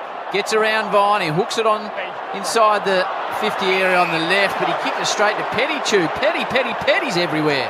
4th intercept mark for Petty. He goes out to Brown. They've wasted some inside 50s, the Lions. Could be right in this, Chief. Yep. Couple of shockers from McStay. He had one good one which allowed Hipwood to kick the goal, but 2 absolute shockers that are direct turnovers to intercept marks. Sparrow to Neil Bullen. Now runs through centre wing in front of the Shane Warne stand. Tries to pierce the ball to Brown. Does nicely. Brown's run himself into trouble. It was just looked a little bit slow and silly, and it'll come the other way. Zach Bailey wants to get moving. Charlie Cameron pursued by Hibbert, slapped it further forward. Did Charlie. Petty back there again. He's been rock solid. Harrison Petty scooped up by Hibbert. That'll be okay to Langdon. slams it down the line, but Coleman has got it and quickly through the corridor to Zorko. Got clubbed by Spargo, and Zorko wraps him up in a bit of a headlock and plays on Zorko. Sends it skyward. The Lions got a bit of momentum all of a sudden, but once again an intercept mark. This time Jake Lever takes it for the D's. Again, it's a poor inside 50. Zorko just bombing away, trying to play on quickly, but they had no targets. Aggressive kick into the middle by Melbourne. It could come back the other way. Zorko to a chorus of boos. Darcy Wilmot. Rayner rides a tackle. Petty's got him. Is he playing a game? Harrison Petty. Credit to Dane Zorko. Every time he's got the ball, they've had a go at him, Melbourne, tonight. He hasn't been sucked in yet. He's got up and he's got on with the job. What's the Fritcher had, Chewy? Yeah, Bailey Fritsch, only one possession, scoreless. One of our favourites here on Triple M Football, the Fritcher. Yeah, Darcy Gardner doing the job there. Come on, Fritcher. Doesn't need much of it, Nate, to hit you on the scoreboard, our man. 4-7-31. Ken Philly's boots late. 2-4, 16, 15-point lead to the D's. Sparrow's kick was slightly smothered. Gardner, that's the man that Chief just pointed out, he's doing the roll on Bailey Fritsch nicely. Rich penetrating kick. Eric, big Eka, launched at it, off hands. At least he's having a big crack at it, Chief. His body positioning is better. The trouble is, the two of them, both McStay and Hipwood, waved for the long kick. Someone's got to hit up and then give them the choice. But either way, you're kicking to a one-on-one, either honouring the lead or kicking over the top to the deep. Melbourne lead at 31-16, but Brisbane have had the last inside 50s. They're right in this game. And Rich applies a tackle. Too high. Yes, Chewy, on the Red Zetters. Yeah, so Brisbane are number one for goal scoring efficiency, but in this quarter they've had 10 entries, but they've only kicked the one major, one goal one. They're +3 for inside 50s in this quarter. Far from efficient, 10%er. Sparrow drives it to the outer wing to Oliver. Forced to fish from behind. Hard ball to pick up, but really well done by Rivers, but only as far as Darcy Gardner. Little chipping ball makes it tough for McCarthy. Really well played by Jaden Hunt. We've got one. He gave away a high to McCarthy, who demands the ball. Here come Brisbane again. Link McCarthy will send the Lions inside 50 with a piercer. On the lead was Bailey. Fisted away by Lever to Spargo, who takes a bounce out of wing. Put some time and space out there, Charlie Spargo. Beautiful kick to Ben Brown, who does present up at the footy. What they're doing is halving the contest well at the moment, Brisbane. In the first quarter, Melbourne just ran their own race, were able to move the ball quite easily from half back to half forward. They're holding them up in this quarter, Brisbane. Jackson the target. Fooled it in pretty well. Zorko guided it to McCluggage. Darcy Wilmot sends it long and a little bit without intent down the line. It was easy pickings again for Lever. Goes sideways to May. And combines now with Hibberd. This is all still at half back from Melbourne. They're attacking to the punt road end of the MCG. They enjoy a 15-point lead. Harrison Petty's been really strong. Thinks about the handball. Eventually does decide to go to Stephen May. Looks down the line. Melksham got rid of Wilmot out the back. Petrarca. The handball received was Ben Brown. Ground ball to be won. Picked up Spargo. A little fumble from Petrarca. You rarely say that. The Brisbane Lions defence get it out. Charlie Cameron in there. Lincoln McCarthy picks it up. Flicked it out to Zach Bailey. Sold Robertson into huge trouble. No prior opportunity. True centre forward would be thrown up in attack for the D's. 4-7 Melbourne. Brisbane 2-4. A goal apiece this term. Pickett and Hipwood. Melbourne led by 15 at quarter time. Brisbane kept the margin at that 15-point area. Melbourne send the ball inside 50. Fritcher. And there's the Fritcher! Can't keep a good man down. Bailey pops up as only he can. We willed him into that, Howard. We did, and the man from Coldstream will line up and will kick the goal from 25. Well, Petrarca was the man that got the quick kick out of the pack, and everyone was one-on-one, but he's just a forward who reads it better. He reads it better in flight. He's up against Gardner, who's done a really good job, but it was just half a second that he read it quicker in the flight, and he was able to get to the back because he saw it floating a little bit more than what the other players did. It's an innate ability. 28-12 this year from set shots. Bailey Fritsch make that 29-12. The deadlock is broken. Melbourne, almost against the run of play, you'd say, kicked their fifth alongside 7 behinds, 37. Brisbane 2-4-16. It's back at 21 points on the Triple M IJ Liga scoreboard. It's had a quiet night, but you only have to take a couple of opportunities and you make a massive contribution. Doesn't look to be a high-scoring game. You end up with 2 or 3 goals. You're going to have a big impact on the game. Showed surprising strength. Gardner looked like he was in a reasonable defensive position, but Fritz just able to hold him off the ball and then fall back taking the mark. I feel like Devin Robinson's done a pretty good job on Clayton Oliver. We've still got 3.5 minutes to go. Clayton Oliver's up to 13 disposals, but when you look at those 13 disposals, going at 40% by foot, he's been under pressure every time he's got the ball. So you'd have to have a tick next to Devin Robinson's name in the first half. 15-point lead at quarter time, but the D's have got it out to just 21, but 3 minutes 23 remaining until half time. Gone. Viney now out of the centre bounce. McCluggage tracked him, and then the forward handball confronted was Kitty Coleman. He's been worked off at Ainsworth over the top as he dragged it back under Melbourne. Fans are willing the free kick, and it's been paid. He's very lucky, Clayton Oliver. He tried to play on then. He did. And he was immediately tackled, Chief, and as you said, a bit lucky not to be penalised. Jack Viney, they're going to allow it to come back to him. 60 metres out, Jack Viney, too far out for him to score. They've covered this well, the Brisbane Lions. They've got back with numbers. Now they need to defend. Heads in the Petrarca direction. Coleman's been pretty solid. Petrarca picked it up. Hurried kick goes out of bounds on the floor. Just snuck it in for a minor score, in fact. So have a look at the scoreboard. 5-8-38 Melbourne. I'm going to go score review. Did look out of bounds on the floor to the naked eye initially. So that sounded like the score reviewer jumping in to say hold play. Snorkel got on the phone and said we need a score review. Good call by you, Jude. Clearly out in the full. Looking at this angle, you can see the ball crosses the line on the outside of the behind post. Decision on the scoreboard. This is where the score review is outstanding. And Snorkel, as Chief said, he's chest out. Finally did something positive. But we talked about this last week. That's definitive. Correct. It could be a one-point game. I caught it, Howie. You did. You did. He does. Well done, Duke. Just inserted myself there, Howie. A little pat on the back. Well done. It wasn't that hard. Self-inserted. A little sort of score review insertion.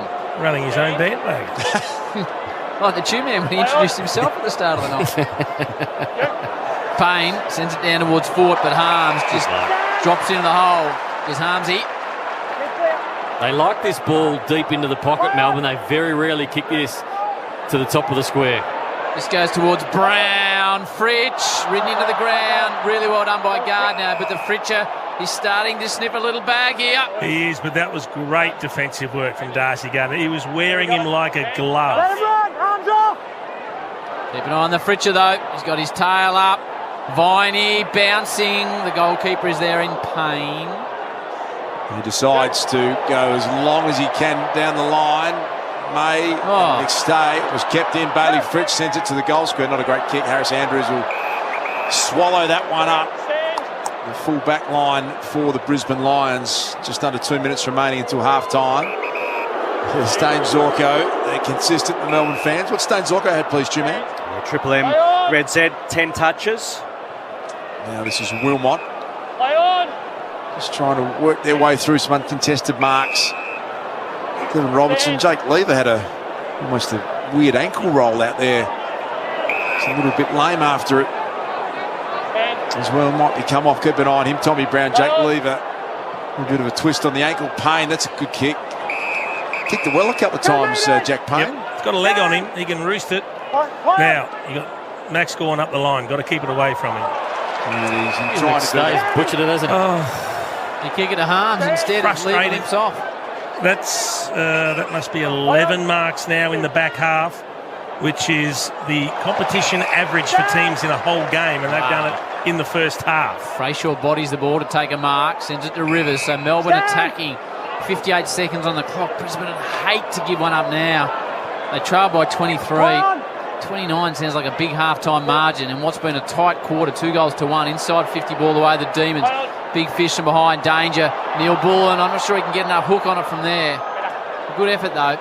One behind. So 39 seconds on the clock. Melbourne lead at 38 to 16. Just having a look at Jake Lever. It was the simplest of ankle rolls on the Harvey Norman replay.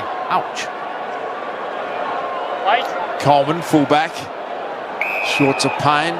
36 seconds until half-time, and that was directed to Ainsworth. Brayshaw gives him a little bit of something to go on with, please, Two-Man. Yeah, Brisbane number 2 in attack. They usually average 45 points in first halves. They've only posted 2-4-16. Once again, Melbourne have kept them to another low score. Just having a look at Christian Petrarca, Nate, the Harvey Norman replay. We'll come back to that in a moment. Oliver, beautifully done. He got it from Max Gawn. Top of the goal square. Payne panic. He put it in the path of Cozzy. Had to be a marker of small. He went with neither, and Cozzy's got another one. He's got two. And that is a dagger through the heart for Brisbane Lion fans just before halftime. 16 seconds, in fact. Cozzy gets his second. It's 6-8 to 2-4 on the Triple M IJ Liquor scoreboard. And it's just unbelievable football from Melbourne. First of all, the tap from Gawn to the run of Oliver, who hit it full chested. Was able to get out the other side. Payne spoiled it, but Pickett roved it beautifully front and centre. And to be able to kick that ball on your left foot, which is your opposite, and he is going flat out, and he knows his defender is right up his backside, and you've still got to get it along the ground and be able to get enough hook on the bounce to bring it back. That is an unbelievable bit of skill by Cozzy Pickett to be able to do it at that speed. I don't think we can be that harsh on Jack Payne. He spoiled the ball to the boundary side. It was just rode beautifully, and poor old Starcevic cannot stop Cozzy Pickett getting goal side every time. It's too quick. Melbourne at 10-1 this season when Pickett has kicked multiple goals in 2022. He's kicked multiple goals. That was his second. Brisbane trying to get a centre clearance with some late joy. Zorko, can they take a mark? There's a rest with Stephen May, gets to the front. Falling down, should be a shot for goal. It is! It's Archie! Right on the siren, there you go! Great centre clearance, and Brisbane steal one late to bring it back to a manageable area. Melbourne 6-8-44, Brisbane 3-4-22. Chief. That is a massive goal on the siren. I mean, Chris Fagan would have been spitting chips conceding that one with 20 seconds to go, but to then win the centre clearance, to get the ball forward and to fashion a goal in the last 10 seconds of that half brings them back into the contest, and you go into the halftime break feeling like you're in the game. Tommy Brown to take us through halftime next. Melbourne by 15 at quarter time. They've extended it with a 3-goal-to-2 term. Pickett's got 2 goals, all single goal scorers for Brisbane. Melbourne lead at 6-8-44 to the Lions 3-4-22. Melbourne by 22 points in the semi-final. The winner to play Geelong next Friday night. McDonald's and Ream Hot Water. Triple M rocks football. That quarter for IGA Liquor, where good food deserves a great drop. For Ream Hot Water, Triple M rocks footy. built tough for Aussie conditions. When it comes to water heating, ask your plumber to install a Ream. Shut up! The footy's on Triple M! Triple M Saturday Rub knows the finals is when you need to come together and support each other. You had a big week too, didn't you? yeah. You were rightly acknowledged life member of the Kangaroo. I know you're about to take the piss. I wanted to speak about it seriously first. You got for 30 at least 30 seconds. 30 seconds. Right, and you've used 3. Join the Tempur Mattress call team tomorrow from noon for the Saturday Rub. For Ream Hot Water and McDonald's, Triple M rocks footy. After speaking to Gamblers Help, 95% of people feel better. So, talk to someone who gets it. Call Gamblers Help. Triple M rocks footy on Melbourne's 105.1. You are out of beer. Fridge. Ha, lucky I'm headed to Bottle Mart. Legend, can you grab a 30-pack of Great Northern Super Crisp for $49.99? Bonus camping gear with every case, I'll get 2. And grab your choice of Bombay Sapphire Gin, Jack Daniel's Whiskey, or Chivas Regal 12-year-old 700ml, also just $49.99. Will do. I'll also grab a bottle of Pepper Jack wine. Selected bottles just $19.99. Yummo. Terms and conditions apply. 1 hour delivery available in selected areas. Just download our app. Catalogue specials out now at bottlemart.com.au. Hit the road with a 1 in 4 chance to win with the Monopoly game at Macca's. Win prizes like a year of free Wilson parking, a new Volkswagen Polo GTI with 5-year care plan, and more. Download the My Macca's app and play today. Ends 18th of October. For full terms, visit mcdonalds.com.au. G'day, Adam Gilchrist here. Treating people fairly has always been important to me, both on and off the field, which is why I'm a big fan of homeloans.com.au. Their Fair Go guarantee means all customers, not just new ones, get automatically upgraded to the best rate available for their particular home loan. Guaranteed. Can't get much fairer than that. So, say no thanks to the big banks. Get the best rates and a fair go at homeloans.com.au. T's and credit criteria apply. Oh, yeah, that's so good. There's a new vibe in the locker room. Yep, right there. A vibe that makes the boys feel better. Oh, yeah. Good there. And recover better. Yeah, that was good. But Home Medic's Pro massage guns aren't just for the pros. So after you've had a kick around, recover like the pros. Feel better, recover better. With a Pro massage gun from Home Medics. #1 in recovery. Order online at homemedics.com.au. Campbell Brown here with Andrew Shea, CEO of Builders Academy. Andrew, Builders Academy have won multiple training awards recently. Tell me, what's the secret? Thanks, Brownie. We're really proud to have added over 8,000 graduates. We offer online, classroom-based and worksite training, and most of our students are able to study with subsidies from the Victorian Government. We're really proud of our industry-leading completion rates and the outcomes we help our students achieve to become registered building legends. Thanks, Andrew. Get in touch with Builders Academy on 1300 Legend. RTO 21583. Hey Australia, use your phone a lot? Banking, working, checking in, guessing that last letter in today's puzzle? Well, if you're looking for a new mobile provider, make the switch to iiNet. Named Money Magazine's best value high usage mobile plans for 2022. Plus, a huge 50% off all mobile plan fees for the first 6 months. So call 13 19 17 or head online to switch today. New iiNet mobile customers only. T's and C's apply. Thanks, mate. Excuse me, lads. Sorry. Ah, the 6-beer carry across a crowded pub. Hey, we made it! Unbelievable. Grab a furphy with your mates this footy finals. After speaking to Gamblers Help, 95% of people feel better. So, talk to someone who gets it. Call Gamblers Help. Triple M rocks footy on Melbourne's 105.1. Shut up! The footy's on Triple M! Triple M rocks footy. This halftime break for Bosch 18-volt bi-turbo brushless tools. One battery, corded power, backed by a 6-year warranty guarantee. For McDonald's and Ream Hot Water, Triple M rocks Friday night final football here from the MCG, where perhaps just a tad over 60,000 fans are watching a pretty enthralling encounter. We've just seen Melbourne largely dominate the first half, 6-8, 44 to 3-4, 22, the Lions. There's a but though, because Archie scored on the siren, which has kept the Lions in contention, and they've just worked their way back into the contest, particularly in that second quarter. And to break it down, I'm joined by Jason Dunstall, Nathan Brown, and of course Ash Chua. Nathan, I might start with you. You commented earlier that Brisbane were blasting it in, and obviously that suited Melbourne's intercept game style, obviously with Lever and May. But Brisbane's just adjusted their play in that quarter. They started to halve the contested ball and started to move the ball differently. Yeah, they did. They started to halve it. There was one play where they changed direction from one side to another, and they scored from that. But largely, Brisbane have wasted opportunity after opportunity going inside forward 50. There's been some blazers away by Eric Hipwood, and McStay's been another one who's really damaged the football without using it that well. So if Brisbane were able to use the ball a bit better or a bit more efficient going inside forward 50, they'd be well in this game. They're behind by 3 goals at the moment, but there's been so many opportunities for them to score that they've wasted. Jason, one of those first halves where you just feel like Melbourne should be 6, 7, 8 goals up, but they're not? And what were your impressions of obviously that, and also the I guess the way that Brisbane's forward line worked in that half? You comment on the way Hipwood was getting moved off the ball and a few facets like that. Yeah, look, they probably should have been further in front at quarter time, the Ds. Their first 15 or 20 minutes was outstanding. I think they kicked 3-6, and if it's 6-3, all of a sudden the game's just about over. But Brisbane just found a way to hang in there. I agree with Nate.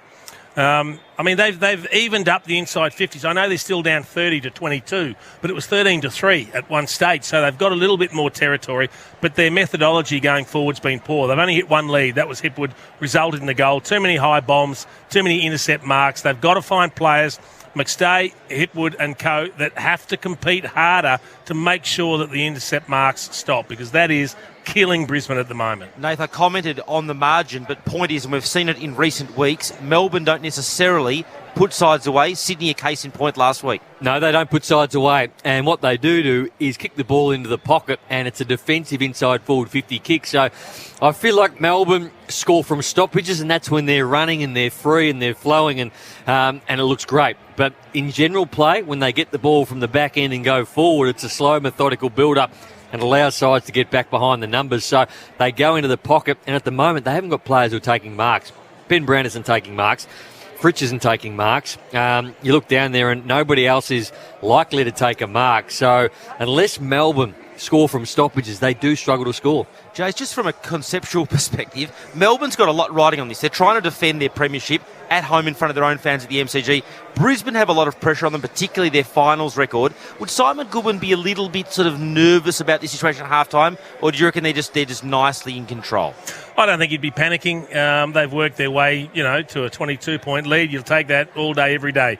In a final, they've kept the opposition to 3 goals in a half. So whilst 22 points doesn't look like a big margin, they've got to more than double their score just to actually square it up. So I think they're in the box seat. If they continue to win enough footy, they're probably going to be very hard to beat. Everything's got to go right for Brisbane, and they've had too many opportunities that they've just wasted. So it's probably not a case of everything that's going to go right for Brisbane. I mean, if you're a Melbourne supporter, you're comfortable. I know the margin's not huge, but the way the game's been played is pretty much on Melbourne's terms. This is the halftime break for Bosch Power Tools. Bosch 18-volt bi-turbo brushless tools, 1 battery, corded power, backed by a 6-year warranty guarantee. Ashur, I might start with some key stats, including time in forward half. Melbourne dominated that stat early. Take us through that and some of the other key ones that you see as the barometers of the first half. Yeah, they certainly did, and they're still looking pretty healthy. They're at 58% time in the forward half, opposed to Brisbane only at 42%. But as Jason spoke about those intercept marks, Melbourne have already racked up 11 in the back half of the ground. That's the AFL average. In fact, their last 2 meetings against Brisbane, they've averaged 17 intercept marks in the defensive half of the ground. And Brownie did speak about those stoppages for the Demons. Scores from stoppages are 3-5 to Melbourne, only 1 straight to Brisbane. And you look at the clearances, they're at plus 11 as well, 24-13. And Max Gawn, he's been damaging in the ruck. Brownie, he's had 13 hit-outs. 9 of those to advantage, along with his 9 disposals. And Amy Clangers, who covers Clangers on and off the field? Amy does. Tonight's Clanger from the first quarter. Chew-man's here for Red Z. Hello, Chewy. Yeah, evening, Howie. Only 4 players. Got even into himself. Only 4 players for Brisbane have experienced playing a final at the G, opposed to Melbourne with 22. Pressure does funny things, and the Chew-man has welcomed himself to the broadcast.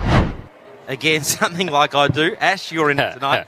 It's been a huge first half. Melbourne 6-8-44. Lead the Lions 3-4-22 for McDonald's and Ream Hot Water. Triple M rocks football.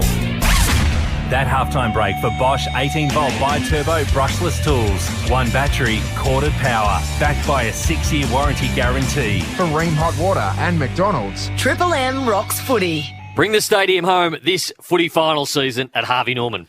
Immerse yourself in the king-size 75-inch LG NanoCell TV, now just $19.95, and you save $500. That's a lot. The incredible Samsung 65-inch Neo Q LED TV, now $27.95, and you save $500. You can hear the roar with the JBL 2.1 channel soundbar. That's just $395, Nathan. I love a channel soundbar. Now, bring the stadium home this footy final season at Harvey Norman. Hi, it's Marty Sheargold.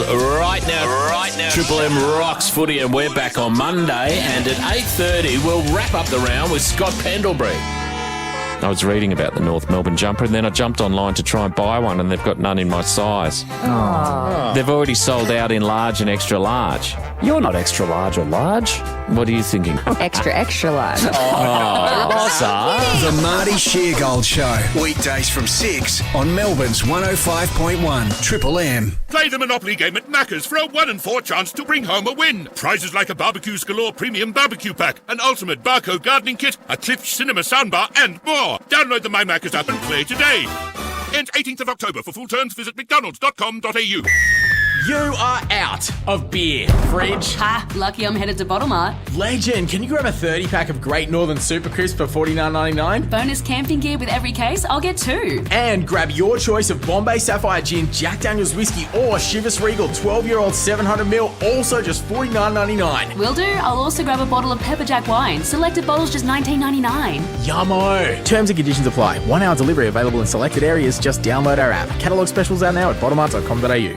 Steel Solutions, Houston speaking. Houston, we have a problem. Okay, settle down. What's happened? My wife's mother is coming and she wants me to fix the carport, side gate and put a retaining wall across the backyard. Relax, mate. We've got all the steel you need and we'll even cut the steel to the lengths you want. You don't have to pay any extra and you can have it delivered or pick it up. Houston, we don't have a problem anymore. That's kind of why they call us Steel Solutions. Steel Solutions. The steel you need when you need it. Sunshine, Bayswater and Springvale. steelsolutions.com.au. Australia's newest rewards program, The Gem, is giving one lucky person the shopping spree of a lifetime. You could win a luxury shopping spree in Melbourne worth $50,000 at Chadstone Shopping Centre, the fashion capital.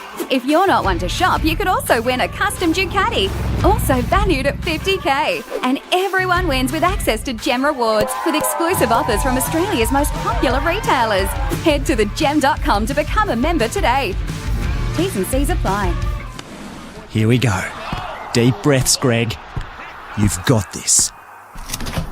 Oh, we're out of beer. Oh, that's too bad, Greg. If only you'd spent as much time thinking about the six-pack of beer you saw by the checkout as you'd spent sweating over whether to go with beef or pork snags for your footy finals cook-up. Because it's easy to add a drop to your shop at IGA Liquor, where good food deserves a great drop. Over 18s only. Drink responsibly. G'day, Adam Gilchrist here. Treating people fairly has always been important to me, both on and off the field, which is why I'm a big fan of homeloans.com.au. Their Fair Go guarantee means all customers, not just new ones, get automatically upgraded to the best rate available for their particular home loan. Guaranteed. Can't get much fairer than that. So, say no thanks to the big banks. Get the best rates and a fair go at homeloans.com.au. T's, C's and credit criteria apply. Real Aussies are winning big with the Monopoly game at Macca's. Like previous Monopoly game winner Caleb from Victoria, who won a home entertainment package. I was shocked. Turned to the missus. She was shocked. We both didn't believe it. Pretty blown away. Download the My Macca's app and play today. End 18th of October. For full terms, visit mcdonalds.com.au. You are out of beer. Fridge. Ha, lucky I'm headed to Bottle Mart. Legend, can you grab a 30-pack of Great Northern Super Crisp for $49.99? Bonus camping gear with every case, I'll get 2. And grab your choice of Bombay Sapphire Gin, Jack Daniel's Whiskey or Chivas Regal 12-year-old 700ml, also just $49.99. Will do. I'll also grab a bottle of Pepperjack wine. Selected bottles just $19.99. Yummo. Terms and conditions apply. 1 hour delivery available in selected areas. Just download our app. Catalogue specials out now at bottlemart.com.au. Triple M rocks footy. This quarter for Beacon Trade, supporting tradies with over 120 stores, expert trade teams, design services and a huge range of electrical accessories. Beacon, making every tradie's job easier. Melbourne led by 15 at quarter time, 22 at the half-time break. The Demons 6-8-44, Brisbane 3-4-22. Cozzy Pickett's got a couple. Now, Dust, halfway through the season, our man Tunners, our producer, said, let's go and watch Robbie Williams rehearse after a Friday huddle. And I said, mate, how are we going to go and see Robbie Williams rehearse before his big stage show in Melbourne? He said, my man Trav will get us in there. Now, Trav is a gentleman by the name of Trav Hogan, Mushroom Frontier event director. We walk in there and just sort of get ushered through. Robbie arrives in what can only be described as pyjama pants, went and introduced himself to everybody. The dancers, the stagehands. I'd never seen a man of that stature be so warm with the people he's working with. Then he just rolled up on stage, banged out a couple of hits that Tunners and I watched. It was extraordinary. Did he go up and high-five Trav? Was it Trav sort of ushers him around. Because Trav was the man that I saw out there ushering Delta Goodrem onto the MCG in what was one of the great anthem performances of all time. And he joins us now. Trav, great to see you, mate. We want to talk about grand final. But I said as you walked in here, we all commented after Delta and the fella on the guitar sung and played the national anthem, it was the best we'd seen. It was outstanding. It's the best I've ever seen, and her partner Matt Copley played guitar tonight. It was impromptu, it was last minute. I got a call at 9 a.m, and here we are at about midday doing a sound check on the MCG. Incredible. It was brilliant. Now, Chief, this man is bringing out Ed Sheeran. Ooh, There's still a couple of tickets available. Good tickets, March 2nd and 3rd in Melbourne. Ticket Tech. Here at the G. You see Ed Sheeran. So, Chief, you'll love that. March 2nd and 3rd. You can still get your tickets at Ticket Tech. He's bringing Billy Joel and he's bringing Robbie Williams and the halftime entertainment. How do you get a halftime show going for the grand final? Well done to bring Robbie to the table too. We're super pumped, Howie. The Robbie show is going to be like a show you've never seen before here at the MCG for grand final. We're back at the G. We're so excited. Now, Trav, we used to do a segment on this show called Beat the Chief, and no one could get anywher near Jason. Don't start. Chief, I like this. And I have prepared a little quiz. No, not happening. Your colleague, Matt Gininsky, said, I'll take the Chief on any boss, time. Matt Gininsky. The boss, I should say. Yeah, Trav. Game's about to start. Your buzzer is, No, we've got time. Trav. Game's about And to start. we've got a 5-question quiz starting with this, Chief. You can go with Chief. What year was Live Aid? Chief, that's you. Oh, you're giving me a go. When was Live that? Aid. 83? Incorrect. 86. Incorrect. 1985. So, There you go. nil. Question That's 2. Go on, Trav. So -1. Who sang the 1984 hit All Cried Out? It's another Chief. Was I alive then? Oh, great. Alison Moyet? Yeah. Oh, the Chief, he's good. He's good. He's good. This is one for Trav. That's This is right in Trav's wheelhouse. extraordinary. Which popular AC/DC album was the first to feature new vocalist Brian Johnson? Back in Black. 1-all, okay. Very Come on, nice, Chavy. Trav. All right, question 4. Who sang the title track of the 80s Bond film The Living Daylights? Oh. Again, Living we have a Daylights. question from my era, please. Here? Trav, he's blown up.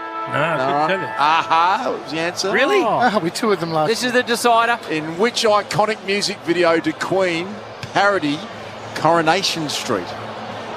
Tough question. I want to break free. Yeah, Chief. Oh, Chief, that's how good Chief He's is. had the first time with me. He's won. Great. Hey, Chav, who decides what Robbie's going to sing? Does Robbie decide that himself, or is it a conglomeration decision? With an act like Robbie, he decides what he plays. Correct. Mate, well done on getting everything ready for grand final. As I said, March 2nd and 3rd, still tickets available. Ticket Ed Sheeran will be for massive. Ed Sheeran. Well done to you. Thanks, Trav. guys. Have a Great great to have Trav involved, and I can't wait to hear Robbie Williams on the Howie Games as well, Trav. I'm looking forward to that. All right, let's get into the second half. Here, us. Look at that, Chief. He's still got it, hasn't he, Chief? What was that, Alison Moyet? Very happy with He his pulled stuff, that mate. out. That was No, well done, Chief. wait to think about that one. No, she was the lead singer of Yazoo. And he gets Of course he twitched was. too, doesn't he, Chief? All right, here we go. Second half ready to get underway.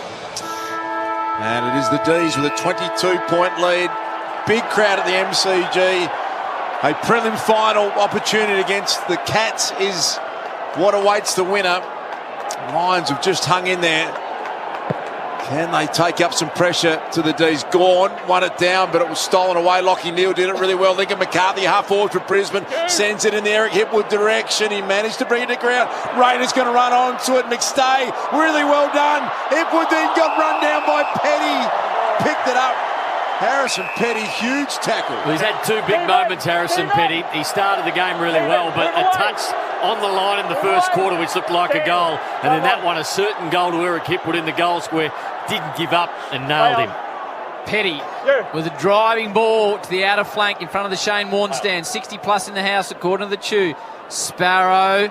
It's slogged inside, 50 by the Lions, punched away by Lever. Can Brisbane get the early start to go with their goal deep in the first half? Swung around the corner by Answorth and coming out, taking the mark. Here's Ecker. Well, he just got denied by Petty, but on that occasion, he was able to use a bit of body work of his own to create some separation. It was a high ball, they were side by side, and he just read it a bit bigger. When Petty looked for him, he knew where the ball was going and just pushed off him and ran and basically took a chest mark in the end. To make it 2 in a row, either side of the half-time break. Big kick, Howie, big kick. Bring it back to 16 points, Chieftain, and really get Brisbane up and about. Eric has kicked 1. Trots in from 35. Eric keeps it low. Bangs it home. The Lions lift again at the MCG. 4-4-28, Melbourne 6-8-44. Beacon Trade scoreboard. Supporting tradies with over 120 stores. Nationwide expert trade teams. Exclusive trade services. A huge range of lights, fans and electrical accessories. Making every tradie's job easier. Beacon Trade. Let's make light work. Well, Lockie Neal got the centre clearance, and it's been few and far between for the Brisbane Lions getting the centre clearances. Max Gawn has dominated that area, but when you win the centre clearances, the game starts in your half of the field. So even though they didn't score from their first entry, their second, they still held the ball in there. They locked it in there, put pressure on Melbourne time and time again until they get the goal. Saw the runner out with Harrison Petty. Look, he might be a bit crook the way he's looking out there and the discussion that he had with the runner. Chief Jason Dunstall, Nate Brown, the Triple MC Bus Super Special comments. The Lions kicked the goal just on the half-time, and then a real early one here in the third term. Picked up by Dane Zorko. Hands it back to McCluggage, back to Zorko, now to Rich. And the little chip kick is on. He found Berry at centre forward. Thought about the releasing handball to Zorko. Berry now into the pocket. Charlie Cameron picked it up, immediately set upon Hibbard, his direct opponent, handed it back. Answorth, brilliant tackle, Brayshaw. He's been wrapped up and nailed. So Angus Brayshaw comes up with a good play at half-back for the D's. Strange place to kick it going inside 50. That's another great tackle, though. We saw a goal-saving tackle from Petty before. Now Brayshaw with a ripper. Triple M Seabar Super making hard work pay off. Brown and Dunstall back row. Superstars, both of them. Jackson, good tackle on Starcevic. Pins an arm. Out of wing. So Archie kicked the last with literally a second to go before the half-time break. Melbourne were out by 22, then Hipwood to bring it back to an achievable 16-point margin. Neil Chew. Lockie Neal, 12 disposals, 6 clearances. Just hacked around the corner. Maxie Gawn took a casual mark and in the end bounced up his chest. There'll be a free kick here for Charlie Cameron. They take the advantage. McCarthy looking to go inside 50. The line. Zorko. Good coverage came from Hunt to fist it across the line. Just can't get that right kick inside 50, the Lions, but they are creating some pressure. They're starting to get repeat inside 50s. It was a strange drop mark by Maxie Gawn. He just dropped the chest mark. They're on here, the Lions. Feel like they're mounting a challenge right now. Can they get some more scoreboard pressure? Langdon's dropped back into the sweeper roll, but he's coughed it up out of bounds on the full. Can feel the pressure starting to build on Melbourne. They knew they didn't put them away. All of a sudden, Brisbane, multiple entries inside forward 50, mistakes being made that we didn't see happen in the first half, and Brisbane now need to pounce on this. They now need to feel the momentum has shifted, but they need to nail it. Hipwood, it was a strange kick. Lever was favoured by it, and really defensive kicks into their forward line, Chief, so far. And ultimately, that might be what costs them tonight, Duke, the way they've transitioned the ball forward. Jake Lever's been very good. Ball gets to the back of the pack, bounces off the chest to Petrarca, looks free in his movement to Pickett, who takes a bounce, puts the afterburners on to Brayshaw. High ball forward. Out towards Sparrow. He's got options galore. Chooses Langdon, doesn't hit him. Keeps it in, does well. Back to Sparrow, centering ball. Can Melbourne take a mark? They really muffed that, Melbourne. In the end, it lands in the hands of Robertson, but they had men out everywhere, Chieftain. Well, that was a bit like Brisbane, wasn't it? Just options forward and not finding that right kick. Harris Andrews, ball in hand, deep in defence. It's been good, Harris Andrews, tonight. Hands it off from Berry to Rich. That's a good kick. He's such a powerful user of the ball. Hipwood decides to get moving quick. That's better. Charlie Cameron running back with a fly. This is where he's really dangerous. Look at he got round leaving like he wasn't even there. Charlie, can he bounce it home? He's got it. 3 in a row, Brisbane. Charlie's got a couple. And they've got 2 in a row in this term in quick succession. Back to a 10-point ball game. Wow. This is massive. And did you see the celebration, Nate? The motorbike. There was a motorbike followed by some deer antlers. I don't know what they were, but he's up and about. Now, they are getting some repeat inside 50s. And on this occasion, we've spoken about all the pretty average kicks going inside 50. But when they have been able to go long and get it over the top, that's when the Melbourne defenders come under pressure. Trying to follow the ball, track your opponent, very difficult, comes to ground, and then all of a sudden Charlie Cameron's the man. Triple M Reds head inside 50s this quarter, 6-1 Brisbane's way, and they're also +6 in contested ball. Bob Jane, Team Arch, Tommy Brown. Chris Fagan hasn't shown much emotion on the bench tonight, but he just gave a big fist pump as Charlie Cameron came off. Then the whole Brisbane bench, in terms of the energy, is transformed in the space of a couple of minutes. Bob Jane, Team Arch, look after you. Buy 3, get 1 free, plus instant cash back on top tyre brands, 13.26.25, or order online today, bobjane.com.au. It was a free kick again in the middle of the ground. Max fell over on the footy. Max fell over, so Brisbane will look to go inside 50 again. Darcy thought about playing on, and then his brain registered that wasn't his go. Goes short to Coleman, will work out. Brayshaw needs to give it back, and does.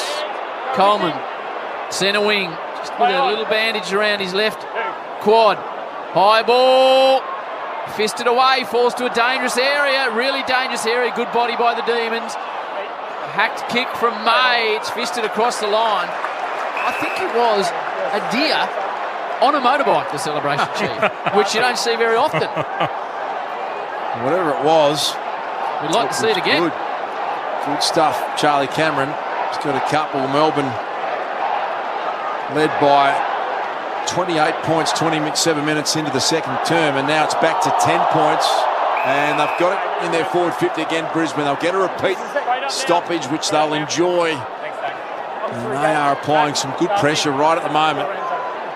Zorko was tackled by Salem. Did well not to get into his back. On it down, Brayshaw took on a tackler, and then the kick. Oh, it was a good bounce, landed straight in the lap of Melksham. Little 1-2 was clever. And then Jake, what a kick that was. Shanked it horribly off the side. Darcy Wilmot, boundary line forthcoming. Alex Neil-Bullen.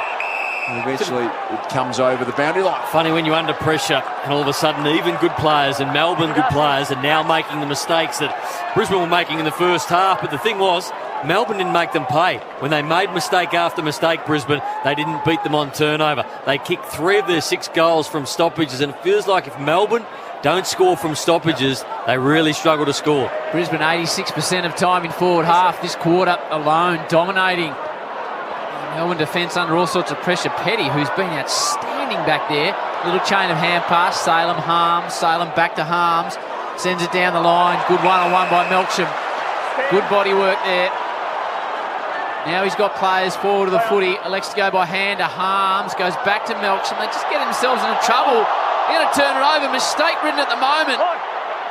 And Melbourne, Wilmot sends it down to Eric Hipwood. Zorko arrives. Cue the boos. Petty, Zorko. He had a 5-metre break.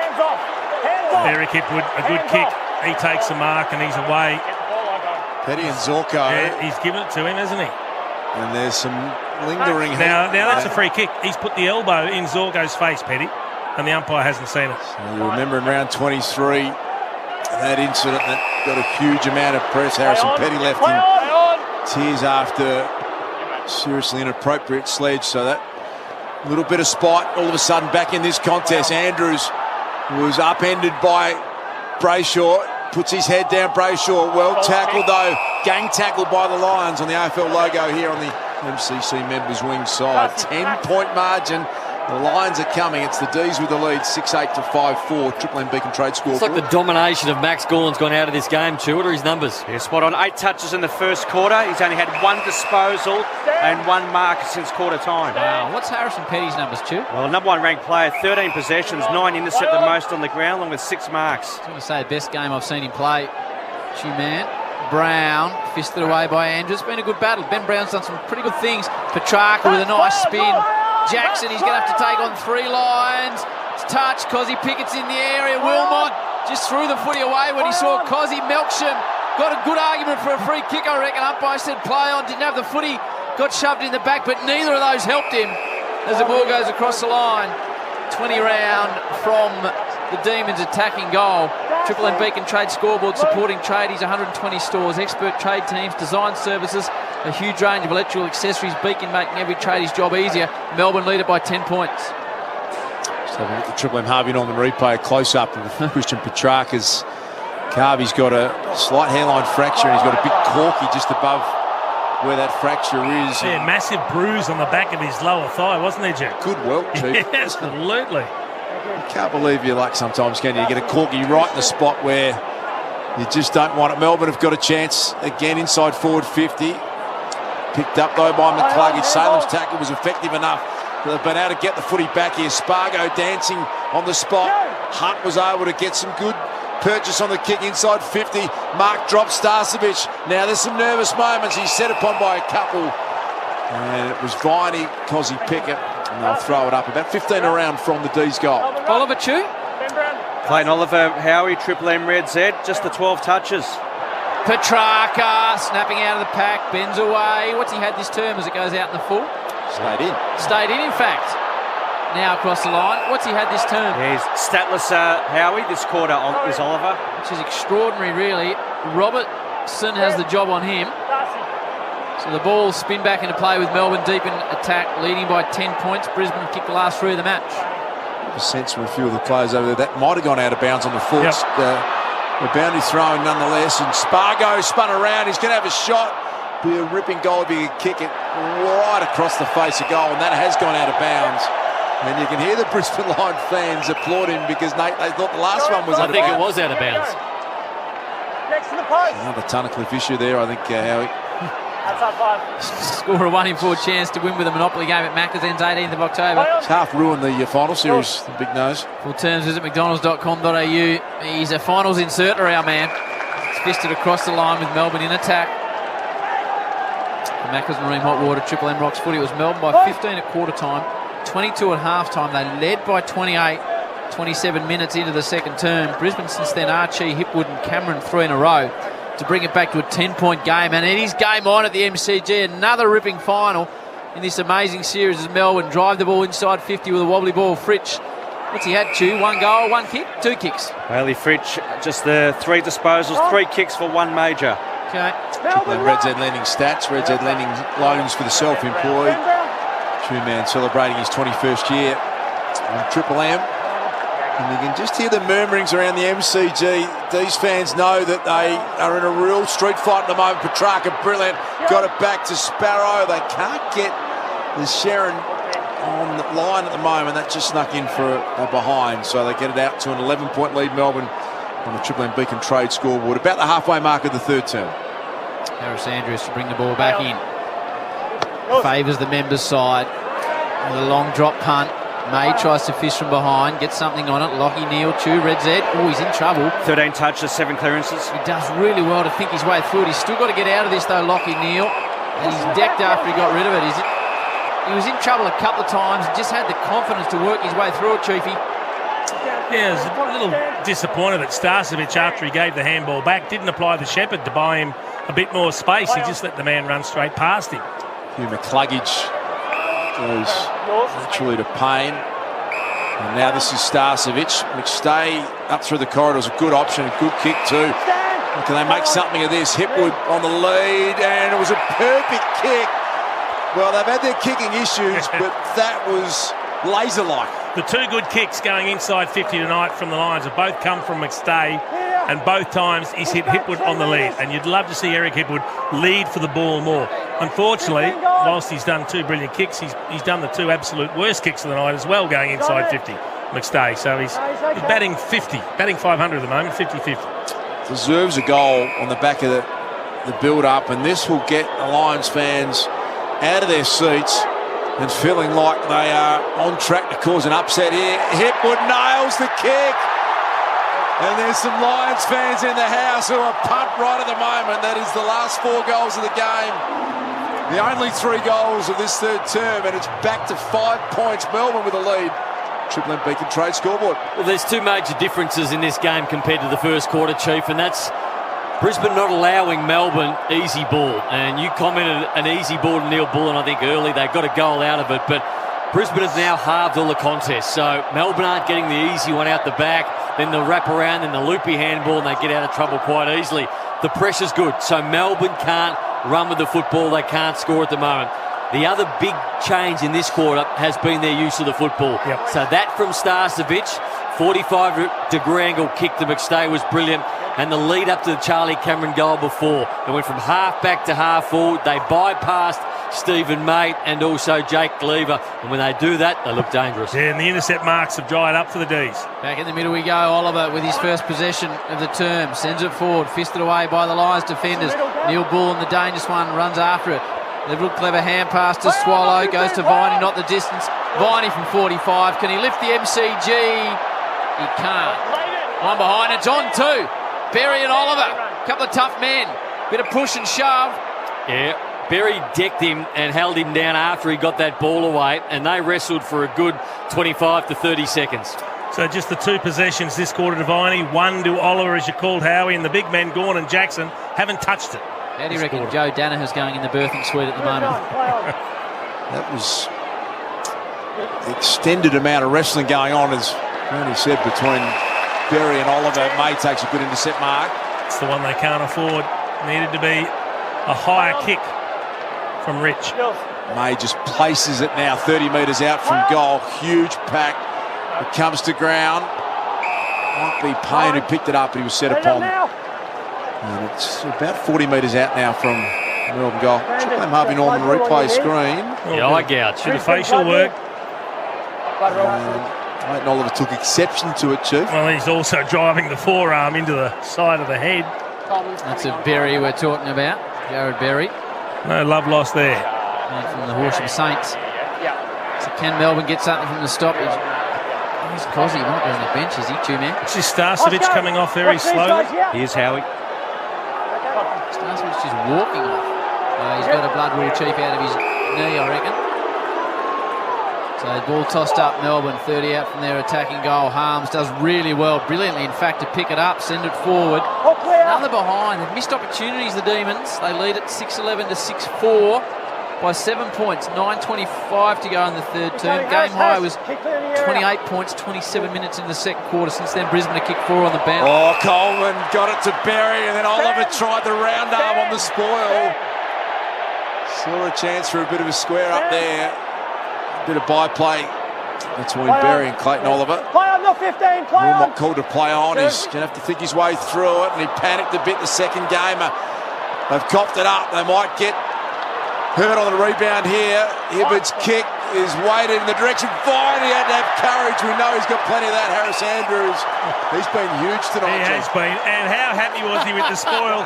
He's hit that. It's gone 30 metres in the air over the fence. That is a massive spoil, and he knew how good it was. He got up and he pumped himself. That was great. It was like an NFL defensive linebacker when they just pump each other up. How much would Spud Frawley have loved that?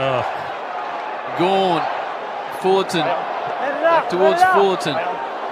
Gawn again. Can you get it a third time here, Max? Right on Melbourne's attack 50. Here's the two-man for Red Z. Yeah, Melbourne, they've had 7 out of the last 8 inside 50s. However, they've only registered just the 3 behinds. Triple M Harvey Norman replay bring the stadium home this footy finals at Harvey Norman. Wilmot, he's got an issue here. Did he take on the tackler? No. Neil Bullen was the tackler. Max. Melbourne. Brown and Tom. Another stoppage in their forward 50 end. Fullerton, Berry over the top. Oliver crashing through Lockie Neal. It's still about 40 metres out from goal. Archie picks it up and haven't been able to move the footy forward. As have a look at Chris Fagan on the Harvey Norman replay screen. Just having a look at some replays there, working out his move. This is all of a sudden tight, tense and game on at the MCG. Let's get down to Tommy Brown, Bob Jane team up. Yeah, Starcevic had a pretty involved pit stop. They restrapped, they iced and then restrapped his left knee, but I think he's good to go. Bob Jane teammates, look after you. Buy 3, get 1 free, plus instant cashback on top tyre brands. Call 13 26 25 or order online today, bobjane.com.au. Tommy Brown, the number 1 man, down there on the boundary, and every media service by the length of the straight. AFL logo, centre wing, Oliver. Brisbane free kick. Hits hard, free kick. They don't want to take the advantage here, Brisbane. No advantage here. You're going to have to give it back. It's going to come way back. Well, the ball's here. The ball's here. The free kick. Downfield free kick. He's going downfield, so Berry will get it, who's had a nice little stash with Oliver this term. So he's tagging Oliver. Robinson has been tagging. He's been on the bench at the moment, so interesting to see if Robinson comes on as the fresh man and goes to Oliver. Gardner to McCluggage. Now, Noah Answorth, the man from Caulfield. Right in front of the Shane Warne stand. Plays on. 60-metre kick inside 50. Eric's got 3. He gets a fist on it. Oliver mops this up. Hand pass was a touch errant to Neil Bullen. The game's that hot that if you're 5 centimetres off, you get nailed. And Charlie Cameron provides the tackle. So a bit of field position here now for the Lions. 7.5 minutes until three-quarter time. It's a 7-point lead to the D's. Spargo in front of Coleman. Just tried to massage the kick to Bailey Fritsch. Fritsch has got it. Hasn't featured a lot. He's copped up a shocker, Chief. Big turnover. Beautifully read by Lockie Neal. And you would have thought on a turnover like that, the quick play was on, but they've been conservative again. The high kick in the pocket. Out the back. Darcy Ford can't keep it in. It's actually not a bad result for Brisbane because the fast play was on, but there was no one forward of the footy juke. So Lockie Neal, with the experience that he has, just held on to it. And in the end, it was a deep, long kick. They get to set up with a forward pocket stoppage, try and keep the ball locked inside their 50. Brisbane attacking, just trailing by 7 points. The Lions, 6:53 to go before three-quarter time. Spills out, Langdon, slight fumble, another fumble. Hipwood applies the pressure, boundary line. He said fumbled a lot this quarter, Melbourne. Insufficient attempt from Eric Hipwood to keep it in, Nate Brown. He fumbled it. Just couldn't pick it up. Ed Langdon's going to benefit from that decision. Shane Warne stands side, high, long kick to the wing, fisted forward by Melksham. And now Spargo just taken high in the tackle. Kitty Coleman got him. Right on through centre wing on the outer side. Yep. So Melbourne goalless in this quarter, Chief. It's turned into just a genuine arm wrestle, hasn't it? There's no easy or pretty football. Everything's hard won. It's a well-crafted kick. Spargo finds Viney. 2 kicks from home. Inside forward 50. Ben Brown dropped the mark. Had a play on it. Darcy Wilmot back there, just his second game.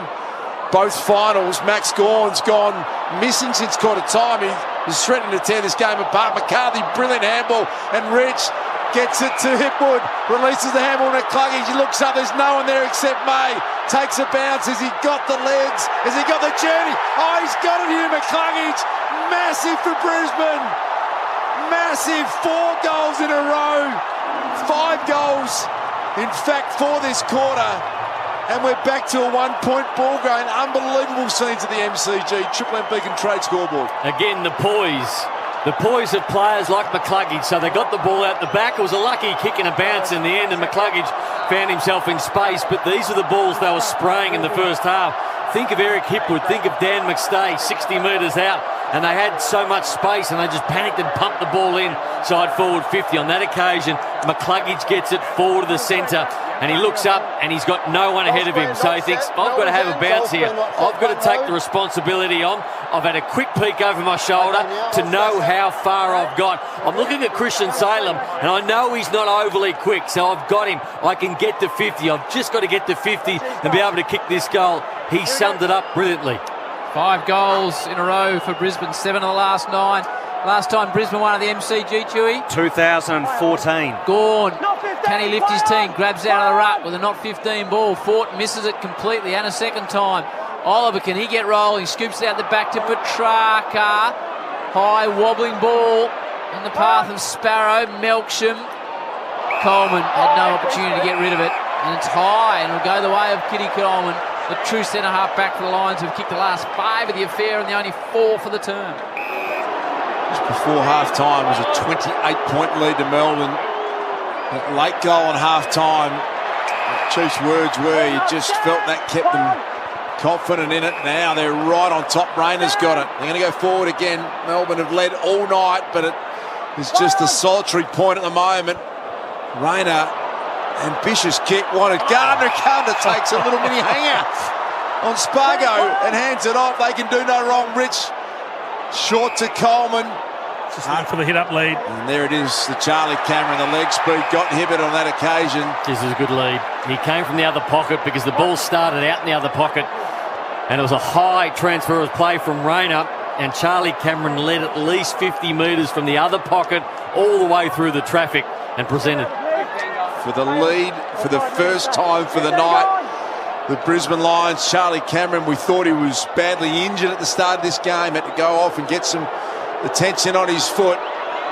Can he kick goal number 3? Started it slightly left and it stayed there. Scores are level. Semi-final, 6-11 to 7-5, 47 apiece on the Triple M Beacon Trade scoreboard. Big contested mark to Darcy Gardner. I reckon he was the most surprised man out on the ground when he took it. What a final series it's been. The Lions call going up around the MCG. A rarity at this ground. Through the hands of a couple of Melbourne players. Zorko will reload again for the Lions. They go to the pocket. May manhandles McCarthy. Ball stays in, and now eventually across the line in the hands of Hunt. Brisbane in attack. Melbourne by 15 at quarter time. They led by 28 deep in the second term. Then Archie started a run of 5. So Melbourne's 22-point lead, half-time margin has evaporated with 3:50 to go. It's 47 apiece in the third term. Neil, a little bit of a fumble, ends up with Zorko though. Here they come again, the kick favoured Petty. There is zero space for any Melbourne player at the moment. You think back to the first quarter and how much space and easy it was. Every time they get the ball at the moment, they are under pressure. They look up and they want to kick it forward. They've got nobody to kick it to. They're in space. All of a sudden that space closes up and the Brisbane Lions are on them. Since quarter time, their pressure rating's really gone up, hasn't it? And it needed to. Scores level, the MCG on a perfect night. Big crowd. The Cats await the winner of this game. And, man, tell me about Max Gawn, who started this game on fire. Yeah, 8 touches in the first quarter, only 4 since then.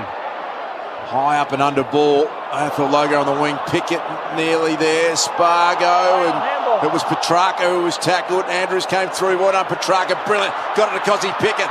Now Luke Jackson pulled the kick late. It was brilliant.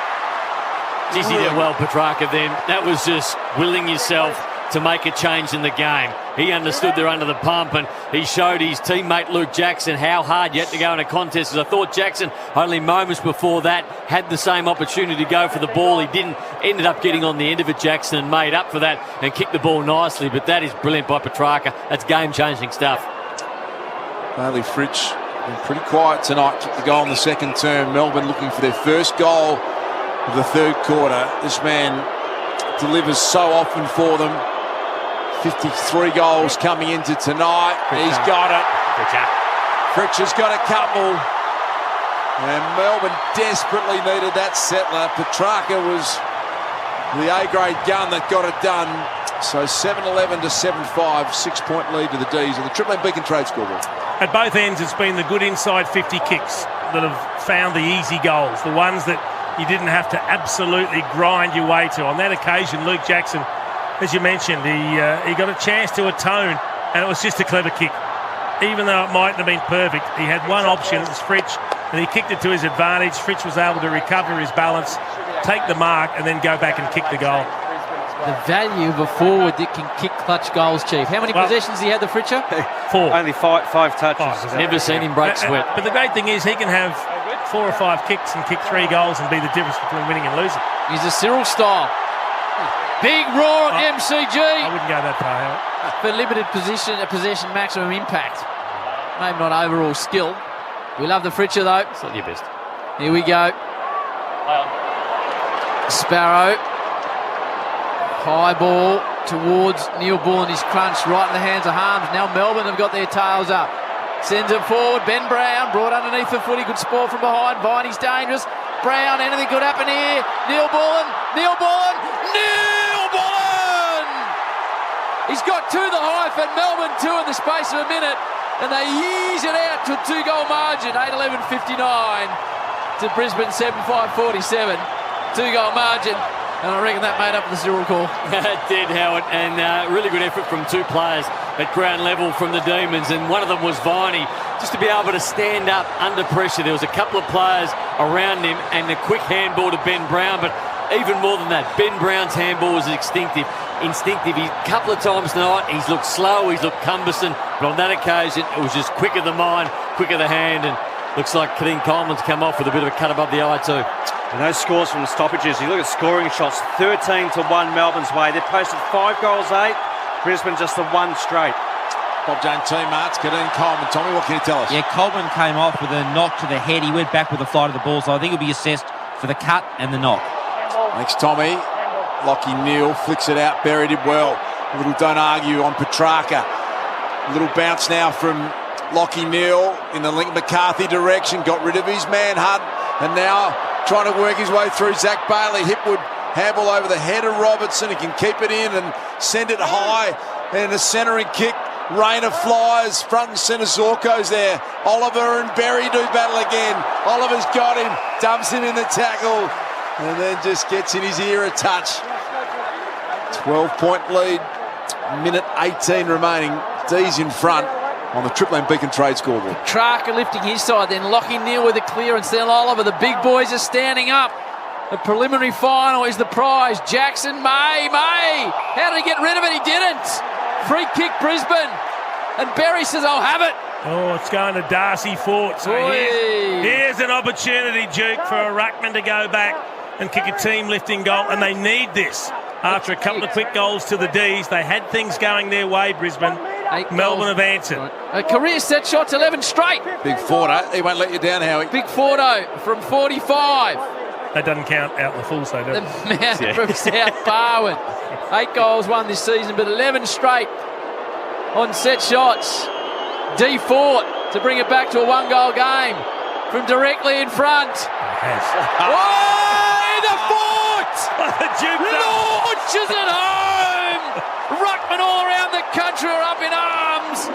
it's back to a one-goal margin. 8-11-59 to Brisbane 8-8-53. Das, talk us through the kick. That's why you give it to a good big man, Howie, at a clutch stage, and we need more respect and more praise, Howie, for the big men. I've never seen the Duke punch the air before in the box. That Not was even huge. when the Dogs won the premiership. Because you know what? You knew the Chief was just burning eyes in the back of my head.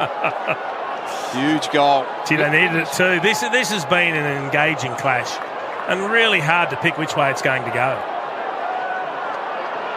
Darcy Fort steps up and he's done a good job. Max Gawn was threatening to run away with this game in the first term, and he's been able to reel him back in and then kick a massive bomb. 6-point margin, 25 seconds until three-quarter time. Back in the centre. Berry has had the tagging roll on Oliver. Oliver wrapped him up immediately. So a few seconds tick off the clock. Umpire happy to get it moving quickly. Fort again jumped over the top, slapped out of there. 14 seconds. Berry wrapped up by Max Gawn. It goes forward. Time for a goal for the Lions if they can get their way through. May got rid of Hipwood. He tried to surge it forward. It's gumped it up. Rivers is gone. Hipwood's taken the advantage and kicked it. Scores level. Three-quarter time siren, and Eck has got 4. Eric Hipwood's got 4. And it's all locked away at three-quarter time at the MCG. The Melbourne fans have had the wind taken right out of their sails. 8-11 to 9-5, 59 apiece. We'll be back with the Chief. We're going to hear more from Nate Brown. Howie, we got Tom Brown, we got the Chew Man. And we've got another belter of a final for McDonald's and Ream Hot Water. Triple M Rocks footy. That quarter for Beacon Trade, supporting tradies with over 120 stores, expert trade teams, design services and a huge range of electrical accessories. Beacon, making every tradie's job easier. For McDonald's, Triple M Rocks footy. catch a big feed this game day with the quarter pounder range, only at Macca's. Shut up! The footy's on Triple M! September. It gets no better than this. There's no second chances now. Dockers headed to the second week of the finals. Triple M footy brings you every massive moment. Back to Chris dances, left foot, hooks it back. Join the Timber Mattress Call team tomorrow from 6 for Collingwood and Fremantle. For Ream Hot Water and McDonald's. Triple M rocks finals footy. After speaking to Gamblers Help, 95% of people feel better. So, talk to someone who gets it. Call Gamblers Help. Triple M rocks footy on Melbourne's 105.1. If there's one sound that means it's September, you'd agree this is it. And nothing goes better with footy finals than a thirsty camel. Bottle shop, that is. With great specials like Great Northern Super Crisp 3.5% 24-pack, $47.99, White Claw Seltzer Mixed 10-pack, $48.99, and Stoneleigh Sauvignon Blanc, $13.99. The camel is calling this September. Find your local at thirstycamel.com.au. Ends 18 September. Prices may vary in country areas. Hydrate responsibly. G'day, Adam Gilchrist here. Treating people fairly has always been important to me, both on and off the field, which is why I'm a big fan of homeloans.com.au. Their Fair Go guarantee means all customers, not just new ones, get automatically upgraded to the best rate available for their particular home loan. Guaranteed. Can't get much fairer than that. So, say no thanks to the big banks. Get the best rates and a fair go at homeloans.com.au. T's and credit criteria apply. It's value the Australian way at Coles with great fresh specials this week. Like delicious juicy strawberries, 100% Aussie and just $2 for a 250-gram punnet. This week at Coles. Offer ends Thursday. Hey, it's Daisy Thomas. Are you ready to get that winning feeling? The Monopoly game is back at Macca's and there's thousands of prizes to be won. In fact, there's over $578 million worth of prizes to be won and you've got a 1 in 4 chance to win. Prizes include a VW Polo GTI, free Macca's for a year, a $1,000 Choice Hotels gift card, or a $1,500 Webjet gift card, and so much more. The Monopoly game is back at Macca's. Peel and scan to win today. T's and C's apply. Your business has tax debt. Cash flow is tricky. Profit is hard to obtain. It's just all too hard. So you put your head down, keep going, and hope the problems will go away. But you know they won't. They'll only get worse. Clean up your business once and for all. Call Your Business Angels on 1300 982 559. Your Business Angels. Repair the past, rescue the future. Every year, we help thousands of people like you control their gambling. So, we get that every story is different. We get there might be setbacks along the way. We get that you might need lots of support or just the odd call. To change the way you think about gambling, call someone who gets it. Call Gamblers Help on 1800 858 858 or visit the Gamblers Help website. If you're having a good time but you're running out of wine, get Jimmy, get Jimmy. Jimmy brings delivering wine, beer and spirits in minutes. Get him, Jimbo. After speaking to Gamblers Help, 95% of people feel better. So, talk to someone who gets it. Call Gamblers Help. Triple M rocks footy on Melbourne's 105.1. Shut up! The footy's on Triple M! Triple M rocks footy. This quarter for IGA Liquor, where good food deserves a great drop. Melbourne 15 at quarter time, 22 at half time. Then a 6-goal to 2 third-term season, all square. Melbourne 8-11-59, Brisbane 9-5-59. Second term and third term, and Brisbane with goals literally with 2 seconds on the clock. Jason Dunstall, it's another cracker. Oh, it is. Nathan made the comment that Brisbane had lifted their pressure and it was very hard for Melbourne to find any space. So they went up over 200, the pressure ranking in that third quarter, which is elite. What does that do? It means the opposition make errors. And all of a sudden in that third term, Brisbane kicked 4 goals, 1 from turnovers. That's what the pressure brings. Bob Jane T-Marts, they always look after you. Buy 3, get 1 free plus instant cash back on top tyre brands. 13 26 25 is the phone number, or order online today, bobjane.com.au. Tell me, Brown. Howie, Simon Goodwin's nervous. He doesn't look at it. He was a picture of calm coming from the huddle just then. Chris Fagan, he wears his heart on the sleeve. He was puffing and he looked super nervous. There's so much riding on this last quarter. No significant injury concerns from the third quarter, which is good news. Man, how many times in VFL, AFL history have scores been level at three-quarter time? Yep, only 9 times, Howie. Oh, the Chew pulls it out. Who wins it, Nate? Look, you'd have to go with Brisbane and the momentum at the moment. They're playing better football. They're running all over the top of the Demons, who look, again, impotent when they go forward. I mean, inside forward 50 has been their Achilles heel. No problem winning the football at the coalface, Melbourne, but a real problem putting the score on the board. Scores level as we get the final term underway. The Cats in the prelim await the winner.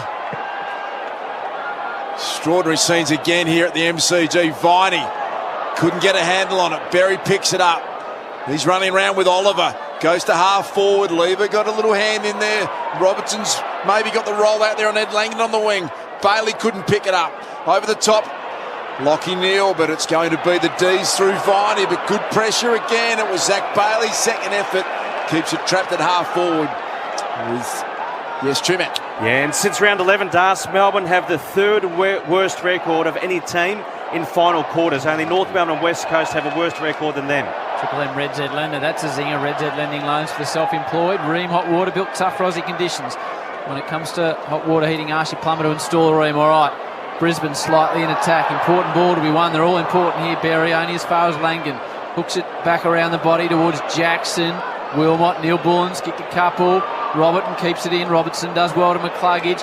Back to Wilmot, run down from behind. Boundary line. Triple M IJ Liquor scoreboard. IJ Liquor, where good food deserves a great drop. 8-11 Melbourne, 59. 9-5 Brisbane, 59. What was that three-quarter time stat, Ash, again? Yeah, so since round 11, Melbourne have the third worst record. For the draw. Oh, sorry, 9 draws. In history. Yep. In the history of the game, not just finals. VFL, AFL history. Melksham in finals. Tried to guide it down. Ends up with Daniel Rich, who's been prominent. Driving ball to half-forward Lever. A bit too strong there for his opponent. Well, haven't they been rare in the second half? Intercept marks for the D's. That was an important one. Sends it back down the line. Luke Jackson, they need a lift out of him to the Brisbane Lions. Picked up by Starcevic on the AFL logo. Shane Warne stand side. And that's where it'll be thrown up. We know they've had more scoring shots, 19 to 14, Melbourne. Keep your eye on conversion in the last term. Who gets those chances and takes them? Triple M C-Bus Super, making hard work pay off. The Cheap and Brownie, inside 50 ball, the Lions, Hunt. Gee, there's no spare time or space for any Melbourne player on the ground. Zorko corrals him. So Brisbane on their attacking 50. Fort kicked a ripping goal to finish the term. Sparrow Berry's been good with his battle with Oliver. The Lions go inside 50. Petty, whistle, holding Brisbane. McStay didn't see it in the glasses, but the umpire did. And Dan McStay will line up to bring Brisbane the lead for the first time in the match on a tight angle from 20 out. We had the perfect view on the other side. The umpire positioned lateral to the contest, and he saw the fist in the jump up, and it came off the skin. And when that happens, the umpire pays it straight away. This is the conversion I'm talking about, Nate. Who takes these opportunities and who doesn't? McStay, from what you read, could be his last game for the club if his team goes down. McStay drives it home and drives a stake into Demon Hearts. Brisbane lead for the first time all night. They have kicked 3 in a row. 7 of the last 9. 10-5, 64. Melbourne 8-11, 59.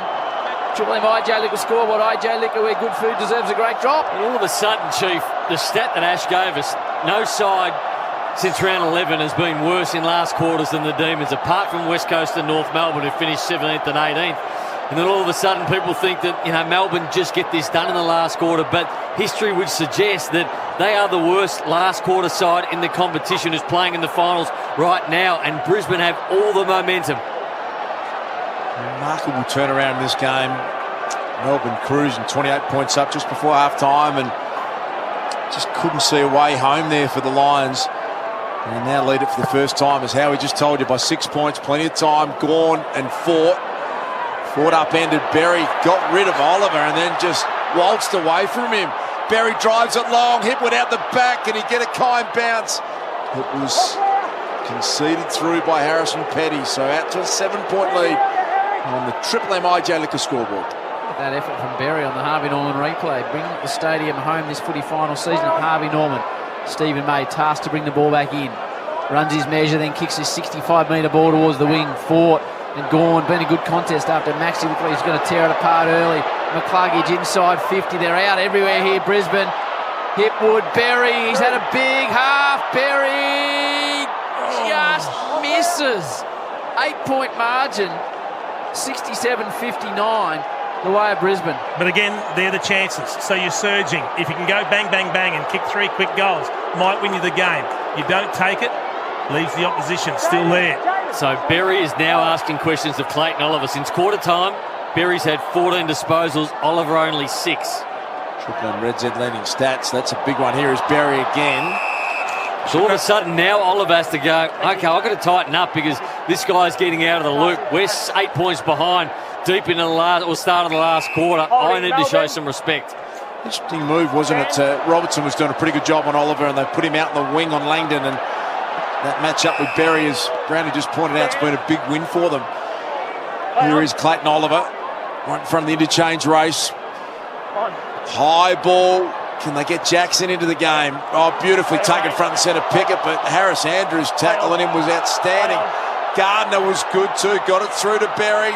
Got to be quick because he was running and chasing him down from behind. May and Hipwood, much better, Eric. Well, until he gave away the free kick, Chief. An interesting one, wasn't it? It's a good win, a very good win, one-on-one for May. Brayshaw's got space, half forward, puts the hammer down, takes the bounce, hits 50, straightens up, he's going for home. Brayshaw! One of the goals of the finals!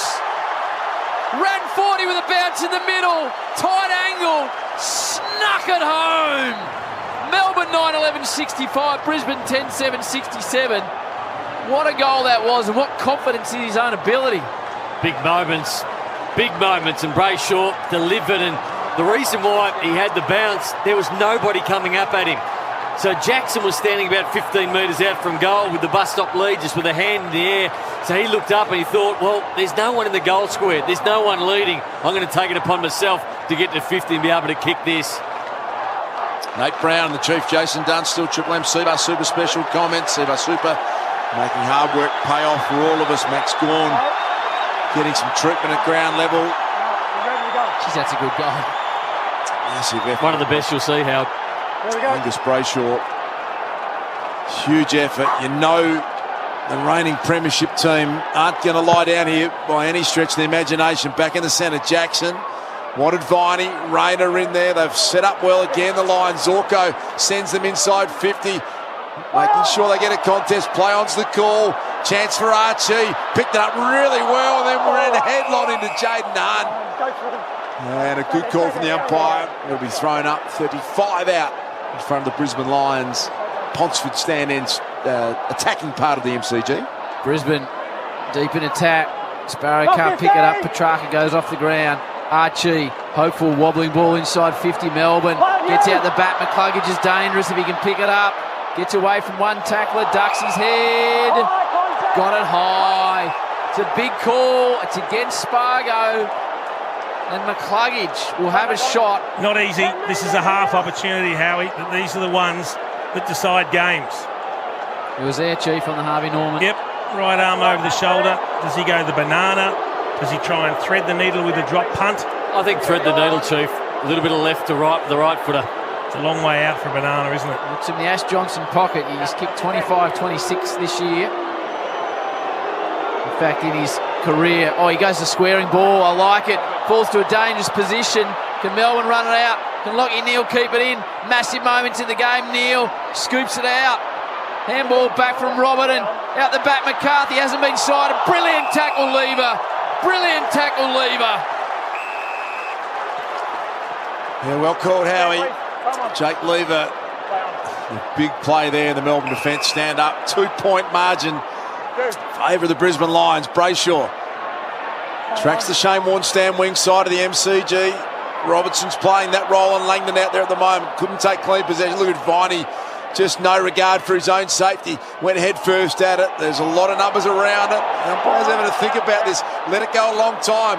It comes out. Ainsworth sends it forward. Attacking it, McStay. Petty from behind. Rayner was upended. It landed in the lap of Lockie Neal. Brilliantly done to get it to Daniel Rich. Sends it inside 50. May dropped the mark he normally take. Look at McCarthy. Scoops it up. Bends it around and misses. She had more time. Another little disagreement between Lever and May. I reckon there's been a lack of communication a couple of times. 3-point lead to the Lions. The Triple M IJ Liquor scoreboard. IJ Liquor with good food deserves a great drop. 80% of the time in forward half in the term. Brisbane, did they have a good go at each other, Lever and May, don't they?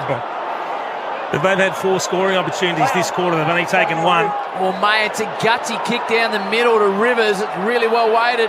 Here's a ball to be won. It's won by Melbourne. Viney pushed it out in front of him. They're not done yet, though. Rich coming the other way. Here come Brisbane now. McCarthy, Rayner, loops it over the top. Answorth, Lever with another huge tackle. Got to be gone. He's a tackling machine, Jakey Lever. Well, he tried to defend the tackle when it came in. Yeah, let's hold the ball, Chief. Melbourne fans have just had a look at the Harvey Norman replay and they agree with the Chief and Nate too. Here's Zach Bailey. Hasn't had the biggest of nights, but he's such a dangerous player. Wilmot, the second gamer. High ball taken care of by Petty. Another Spud Frawley special. 40-metre defensive spoiler of the boundary line. Game being played in Brisbane's half again this quarter, Ash. Yeah, no doubt. Time in the front half. 82% Brisbane's way. It's only 1 goal apiece, though. That's the part where Brisbane have to make the most of these opportunities that come their way. McStay and Brayshaw, the kickers of goals for the term. Zorko, they're not booing him anymore. Archie, touch ball. Go to a contest. Brayshaw kicked a ripping goal. Tries to get it to his mate Oliver. In fact, ignores him in the end. Sends it to the boundary line. Melbourne fans want a free kick for Fritsch. Harms is urging his teammates on. Starcevic is going to want the boundary. Sits on top of the footy. Ooh, he's lucky to get away with that too because Melksham was all over him. I thought if you dragged it back under, you got an issue. When you're on the ground, Fort's been really good since quarter time. Oliver flicked it up. Sparrow looked like he couldn't keep it in, but he has, and so Viney's away. Sends it in the Jackson direction. 1-on-1 with Payne. Cozzy! Oh, miracle stuff coming up, Cozzy. Instead, kicked the wrong side of the foot. He hasn't gone out of bounds. Langdon can keep it in. Chance now for Jaden Hunt. Trying to break through a tackle. Got it back to Cozzy. Back to Jaden Hunt. Hunt skies it towards the goal square. Berry's back there. Viney as well. And how did that ball stay in? It looked like it was out 4 times. Good pressure again from Brisbane. It seemed like every time Melbourne got half an opportunity, that half opportunity was shut down. Fort and Jackson with Melbourne deep in attack but trailing by 3 points. Fort does pretty well, falls to Brayshaw, already kicked 1 goal for the term. Spirals it out on the full. Melbourne 9-11-65. Brisbane 10-8-68. 12-17 to go before the game's done, and Geelong find who they play next Friday night in a preliminary fun. So Jackson doing the ruck work at the moment. Max Gawn set up behind the football. This is where you want Jackson to really take control of the game. 10 or so minutes to go. That's a real pressure valve release of that one, Chief, too. He must have, I think Cozzy Pickett took a step. You've got to stay at the 9. Oh, there you go. The umpire said you've got to stay back 9 metres. He ran past it. That's a difficult one because he's right in the pocket, almost on the boundary. So just advances Harris Andrews outside of D50, goes to Payne. Just very conservative at the moment, the Lions. Coleman happy to just pick off the short, uncontested mark kick now with Darcy Gardner. So they've been able to transfer it out to the Shane Warne stand side, and now the big high up and under kick. In front, McStay gave a good contest. McCluggage, what a good player he is. Got it back to Robertson. High ball, Hipwood and Petty do battle. Rayner was really strong. Managed to get boot to ball under some Viney tackle pressure. It was kicked forward. Starcevic, juggle mark. Zach Bailey's taken a brilliant effort. He was surrounded by Demon defenders. Hasn't had a huge night for mine, two-man Zach Bailey, but this is a massive moment for him. Yeah, just 12 disposals, hasn't hit the scoreboard to date. Harvey Norman replay screen. How good are the reflexes? 1, 2, 3 grabs in tight space in between a couple of players. He's had a great habit in his short career, 92 games, of popping up in critical moments, Zach Bailey, and just getting the job done for the Brisbane Lions. This is massive for him. They lead by 3 points. It's a 25-30-metre kick, 45-degree angle, and he never looked like missing Zach Bailey. Lions get it out to their game-high lead of 9 points. Halfway mark of the final term at the MCG for McDonald's and Ream Hot Water. We're rocking footy on the Triple M Ijalica scoreboard. What a game. They've looked vulnerable in the air, particularly after half-time, Chief, the Melbourne defenders. So we've seen even Stephen May drop an easy mark. Max Gawn getting back with the flight, dropping an easy chest mark in that third term. Hunt on 2 occasions this quarter. So if I look back at that stop or that marking contest then, and look, I might be being hard on him, but if Simon Good was looking at that, did I go back hard enough? Did I really push my backside into Zach Bailey, who's got position on me, but am I really pushing back on him to try and bring this ball to ground? I just felt that there was another effort in it for Jaden Hunt, and he didn't give it. 9-point lead to Brisbane. Melbourne's premiership defence on the line. The Demons still standing, but they've taken some serious blows. Gawn started the game brilliantly. Hasn't been a factor since quarter time, really. Sparrow, here they go. Through Langdon, runs and sends it forward to a dangerous area. Brown. Spargo, brilliantly tackled. Will Motts gets him. Their tackling has been outstanding, Brisbane. Couldn't agree with you more, Brown. It's a great tackle, but should never have come to that. Ben Brown has to mark that footy. Yeah, it was a poor effort. And then it's a dead set goal, 20 out directly in front. He wasn't under pressure. Just double grabbed it. Harris Andrews has been enormous for mine. In a really big game. Coleman down the line. Gawn has taken the mark. Got rid of Darcy Ford, who's got a little bit of cramp, the big fella. He's covered some ground. Darcy Ford, Max Gawn. Got a bomb. Head into the pocket. Can Ben Brown grab this one? Harms came front and centre. Immediately tackled. Still a live ball. Good tackle applied to Whitey. Coleman again sends it down. Oh, McStay. It flushed him on the beak. It bounced straight into his nose, Chief. That's got to bring blood. Oh, look how red in the face he is. Just stretching the jaw. That's nasty. Oh, it's a face whacker of epic proportions. Nearly spread his nose all over his face. You're right, though, D. McStay. I reckon they've got to change their method of entry inside forward 50. Long to the pocket is not working for the Demons. Petrarca grabs it to Cozzy, tries to measure a ball to the Fritcher, but it lands in the hands of Darcy Gardner, who can reset and probably just wind a couple of moments off the clock. That's exactly what he does. 9:20 to go. Since half-time, Harms is at 5, Pickett 5, Brown 2 handballs, Jackson only 2 and Salem 1. Brisbane Lions enjoy the 9-point lead, and McStay gets rid of May and a big contested mark. Yeah, they haven't done that very often tonight, Brisbane. The long kick up the line, winning that mark. He's got Gawn ahead of him, got to be careful. And McStay goes the kick looking for Bailey on the 45 to go. Look at Lockie Neal, brilliant. That was superhuman what he did then, Lockie Neal. Won it full head first, but Lever's in the way and defence takes the mark. Can they get one on the rebound here, Mel? They look to go through the middle that they did so often in the first term, but it hasn't been an option since then. The hard-running Spargo has it out in front of him, picks it up in front of Wilmot. Transfers it forward, looking for the Fritcher. Marks well, he's too far out to score though. Bailey plays on, he sees something in the pocket in the form of Viney, and Rich with the fist of death arrives at the last moment and sends it into the third row, and here's the two-man for Red's Head. Yeah, so Melbourne took 7 marks inside 50 in the first quarter from only 15 entries. Since then, they've only taken 2 marks inside 50 from 33. Wow. 8.5 minutes remaining in this semi-final. Brisbane Lions in front by 9 points. They trail by as much as 28. Well done, Answorth. Fought his way through. Langdon got it back. Petrarca standing. Start has missed. Across the face. 9-12-66 Melbourne. 11-8-74 Brisbane. That is all on the Triple M IJ Liquor scoreboard. Rich immediately squares it into the pocket to Zorko. He goes to Berry. He's been good, Chewy. Jay Berry. This will be disposal number 21. What about since half-time when he's gone on to Oliver after quarter-time? Yeah, actually, in the second half, Brownie, Berry's racked up 17, Oliver only the 8. Big win for the Lions. Back to Rich. The chunky man called the play. He was pressured by Viney, so he has to kick to a contest. Gawn, dangerous in the air, spills through his hand. There's Oliver. Footy bounced out of his hands thanks to Rayner, but Oliver butters up. Sends it only as far as Zorko on the back flank for the Lions, right in front of the booing Melbourne crew in the Shane Warne stand. Still 7.5 minutes left. They can't think they're going to defend from here. You've got to try and kick another goal if you're Brisbane. Healthy contingent of Lions fans at the MCG tonight, Chief. They've made plenty of noise, haven't they?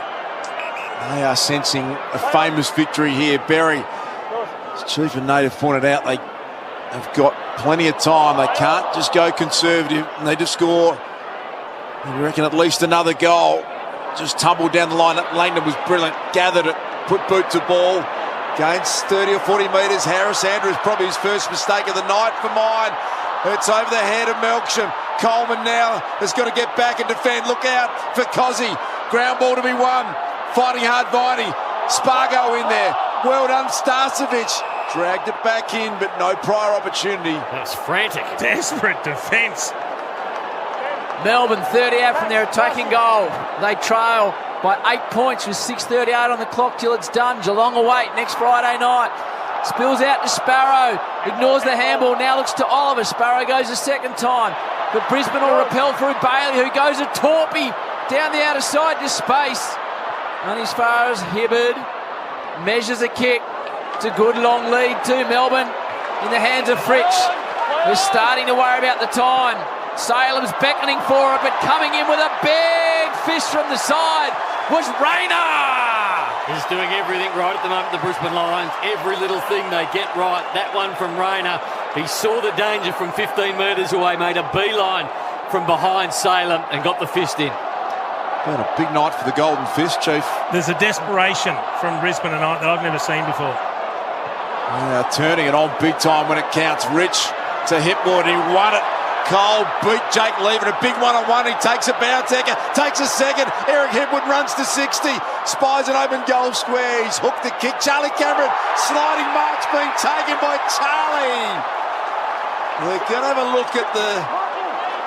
You just let him go back here, do his thing. Charlie Cameron is as good as you get from this position, whether he's going with his right or his left. I expect him to run around on his left foot, but he's a talented individual. Give him the time to do what he's best at and kick this goal. He's doing exactly as Nate Brown said, drawing a deep breath in. highly skilled player, taking as much time as he can. The left foot snap, Stevie J special. Charlie's got 3. Here comes the motorbike. The deer antlers, he's given the big celebration. And the Lions fans are going berserk at the MCG. 14-point lead. 5 minutes to go on the Triple M Liquor scoreboard. You know, I got to say, I thought Eric Hipwood had a disastrous start to the game. And his first half left a lot to be desired, even though he kicked the goal. But he's worked his way into it. And he's got 4 goals next to his name. But the critical part of the build-up there was he kept his feet and pounced on the loose ball in that marking contest against Lever. And then he was off. He had him beaten. He has a bounce. He runs, he carries, and then he kicks it long. And that allows Charlie Cameron to do his thing. So he's just got better as the game's gone on. That was a massive goal. Can they hang on? They cannot afford to drop off. The stat that's won them the game since half-time, their pressure ranking is 211. 10 score involved this Hipwood. Brisbane have kicked 10 of the last 13 in front of 62,162 people. Brisbane haven't won a game of football at the MCG since round 21, 2014, if you can believe it. Melbourne's premiership defence is wavering. It's flagging. They need a goal. Next one for Brisbane, and it's done. They go inside 50. Falls to the back. Lever will be under immediate pressure. Ball spills free. That could be the winner by Bailey. Melbourne's premiership defence might be done. Oh no, here comes Tunnicliffe. They're going upstairs. The second one inside the goalpost. Score review. Umpires calls the goal. Please check. Poor timing, you can't hit the post from a foot out. He called a goal. This is the Melbourne season on the line right here. Yeah, I'll go again. Look to goal for all money. They'll use the edge. Tell the Storgle just to go straight to the edge. How hard can it be? Well, he's got to get his sponsors away, our man. Not about you. Has Zach Bailey sunk Melbourne? What about He thinks so. the burst of pace that took him past the Melbourne defence? It was amazing. He's already kicked 1 goal this term. If he's missed from there, it's the worst miss I've ever seen. Because he's in the middle of the goal line, a foot out. 1 foot out from goal, middle of the goal line, running into an open goal. What's the margin if it's a goal, Chu?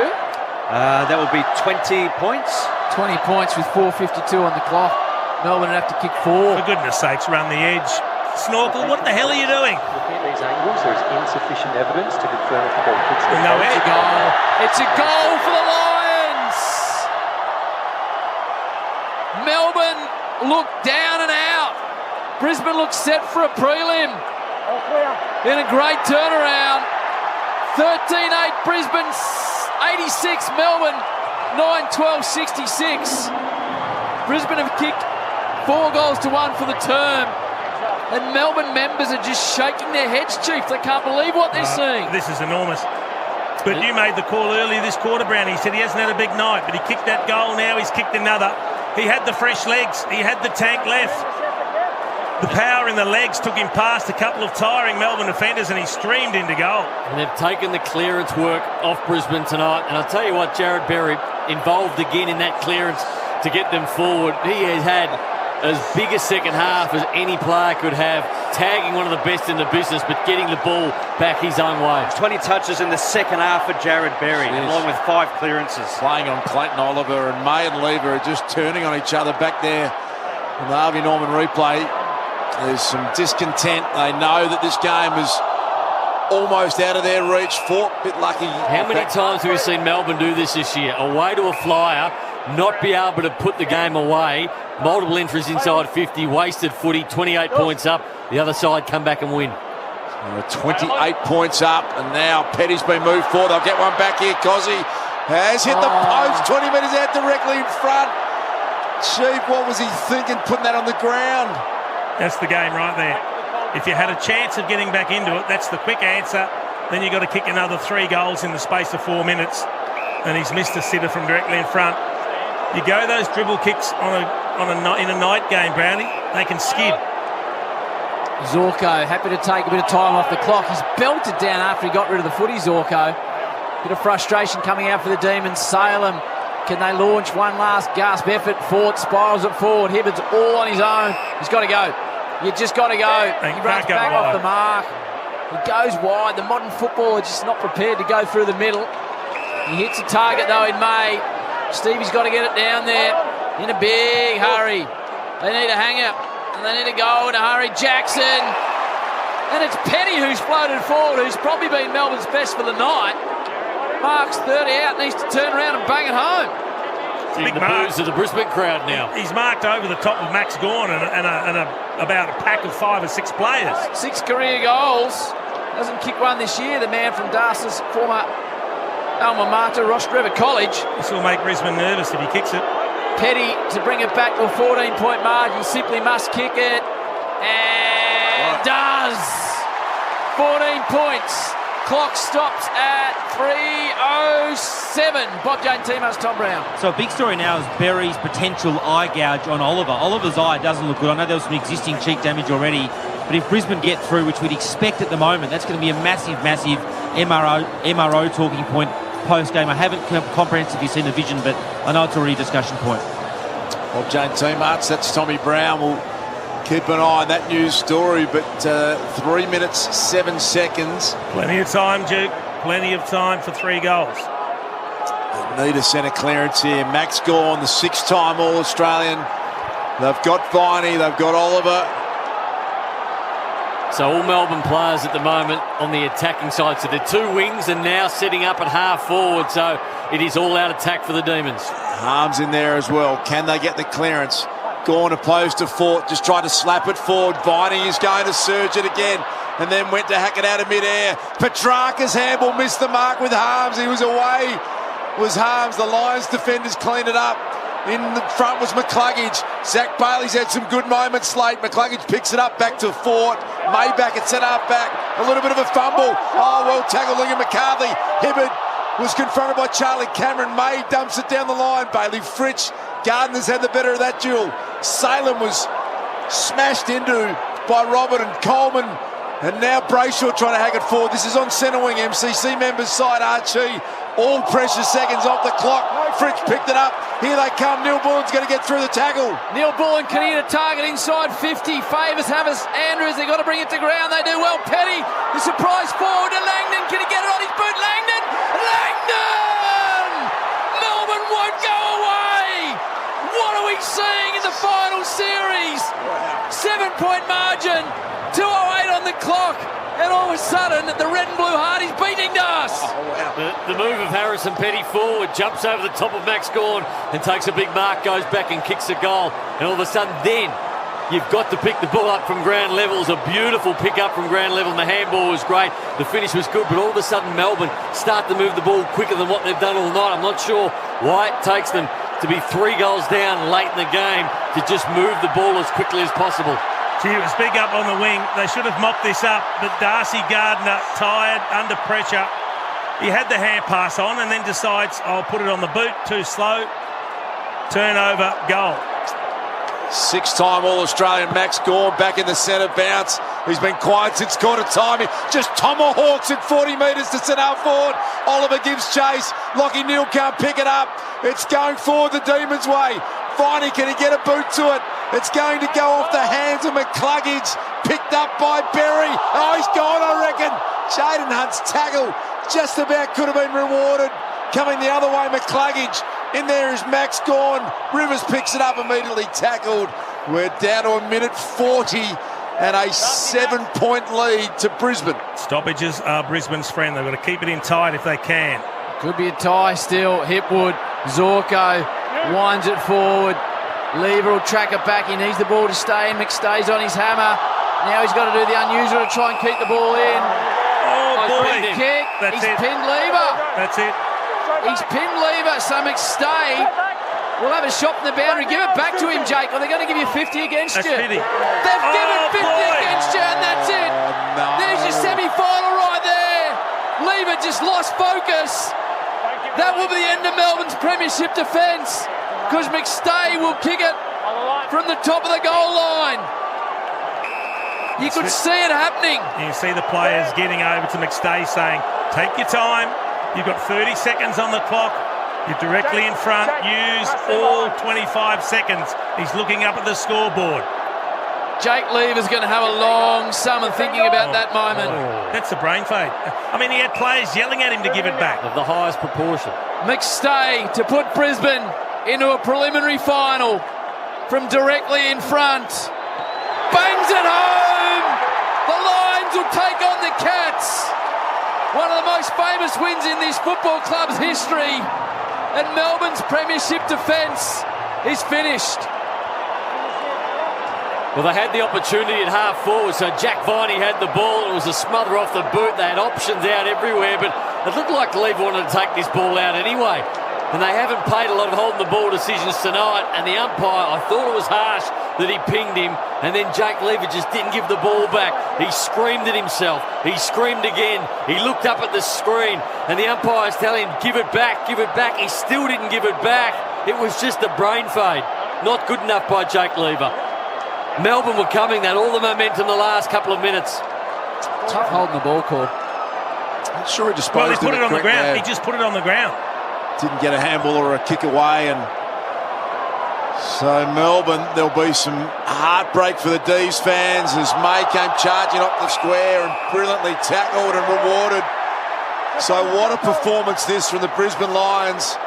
They were smashed off the Gabba a couple of weeks back by the Melbourne Footy Club, and to turn that around in the space of a couple of weeks in a final here at the MCG is a wonderful performance. No Joe Danaher, of course, and 28 points down early. So they will face the Cats back here Friday night, next Friday at the MCG, as Chris Fagan starts shaking some hands. What a performance. Charlie Cameron celebrating already. There's 3 seconds. Siren's about to sound. It's the Brisbane Lions who goes through to a prelim final. Extraordinary performance. They were down by 28 and they've come back for one of their most famous victories in a final here at the MCG.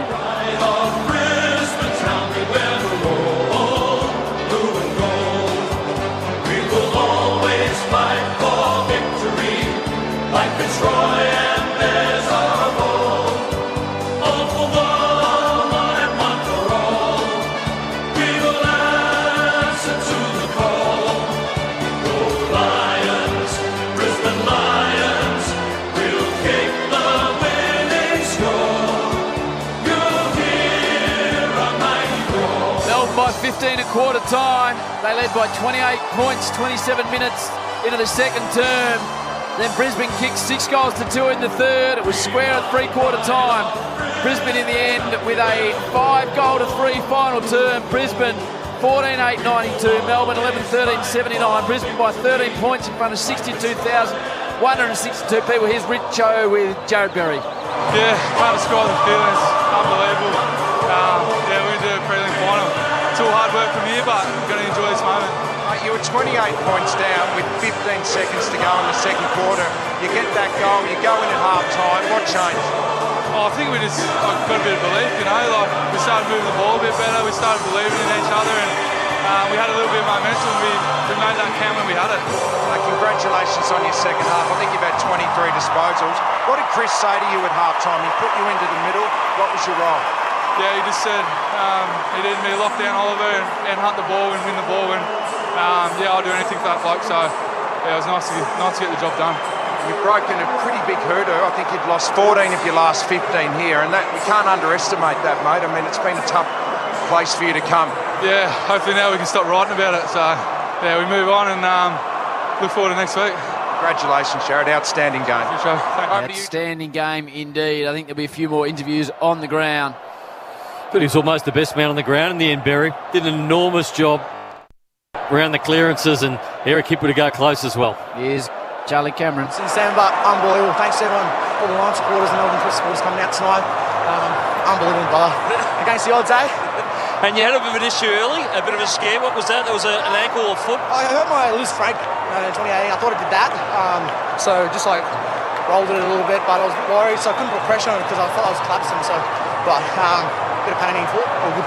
half-time. It probably didn't look great for the Lions. There was a few things that you changed, especially Jared Berry was one of them going into the middle of the ground. What else was Fags talking about for you guys as a group? I think our ball movement, because obviously we were trying to go too quick, and I think past the centre circle with the ball moving long, I think we were able to cut them up through the middle and be able to switch it around them. So our ball movement changed, but I think we just scrapped it out, brother.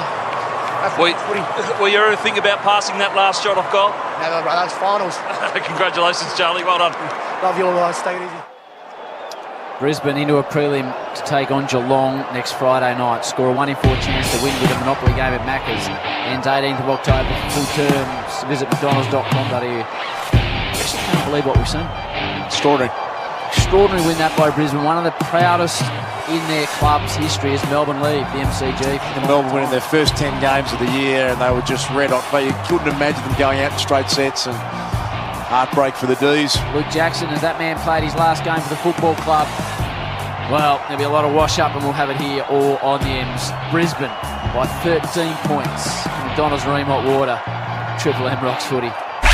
That quarter for IGA Liquor, where good food deserves a great drop. For Ream Hot Water, Triple M Rocks Footy. built tough for Aussie conditions. When it comes to water heating, ask your plumber to install a Ream. Hi, it's Marty Sheargold. Right now, Triple M Rocks Footy, and we're back on Monday, and at 8:30 we'll wrap up the round with Scott Pendlebury. Scott Pendlebury with us. My son does Auskick. He comes off and they don't even play a match, but he tells me I kicked 3 goals, Louis kicked 2. Yeah, they know. Sammy kicked 4. Oh, yeah, they know for sure. If they just bloody put a scoreboard up, he wouldn't have to do all this. But good for his maths later. He'd be exhausted. The Marty Sheargold Show. Weekdays from 6 on Melbourne's 105.1 Triple M. After speaking to Gamblers Help, 95% of people feel better. So, talk to someone who gets it. Call Gamblers Help. Triple M Rocks Footy on Melbourne's 105.1. You are out of beer. Fridge. Ha, lucky I'm headed to Bottle Mart. Legend, can you grab a 30-pack of Great Northern Super Crisp for $49.99? Bonus camping gear with every case, I'll get 2. And grab your choice of Bombay Sapphire Gin, Jack Daniel's Whiskey, or Chivas Regal 12-year-old 700ml, also just $49.99. Will do. I'll also grab a bottle of Pepper Jack wine. Selected bottles just $19.99. Yummo. Terms and conditions apply. 1 hour delivery available in selected areas. Just download our app. Catalogue specials out now at bottomart.com.au. Australia. It's time for a spring break, and Choice Hotels are bringing your next getaway one step closer with up to 10% off when you book direct at choicehotels.com. So when there's something to celebrate, book it. Or it's time to reunite, book it. Whatever the reason, get the lowest price guaranteed this spring when you book direct at choicehotels.com. So go ahead, book it with Choice Hotels. Select travel dates in October and November only. Book by October 7. Subject to availability. T's and C's apply. See choicehotels.com for full details. Head to Tile Importer tomorrow from 9:30 and join the Live Life Foundation to raise funds for the Royal Children's Hospital Foundation. Catch the Triple M Rock Patrol there with games, prizes and more. For more info, head to livelifefoundation.com.au. I'm on the drug, I'm on the drug, I'm on the drug that killed River Phoenix. I'm on the drug, I'm on the drug, I'm on the drug that killed River Phoenix. Good Things Festival is back and playing their first show in 20 years, TISM. Joining Bring Me the Horizon, Deftones, NoFX, Regurgitator. You missed the stop sign. Bring the stop sign. TISM exclusively at Good Things Festival. Friday, December 2, Flemington Racecourse. Tickets on sale now at oztix.com.au. If you're having a good time but you're running out of wine, get Jimmy, get Jimmy. Jimmy brings delivering wine, beer and spirits in minutes. Get him, Jimbo. G'day, Adam Gilchrist here. Treating people fairly has always been important to me, both on and off the field, which is why I'm a big fan of homeloans.com.au. Their Fair Go guarantee means all customers, not just new ones, get automatically upgraded to the best rate available for their particular home loan. Guaranteed. Can't get much fairer than that. So, say no thanks to the big banks. Get the best rates and a fair go at homeloans.com.au. T's, C's and credit criteria apply. Every year, we help thousands of people like you control their gambling. So, we get that every story is different. We get there might be setbacks along the way. We get that you might need lots of support or just the odd call. To change the way you think about gambling, Call someone who gets it. Call Gamblers Help on 1800 858 858 or visit the Gamblers Help website.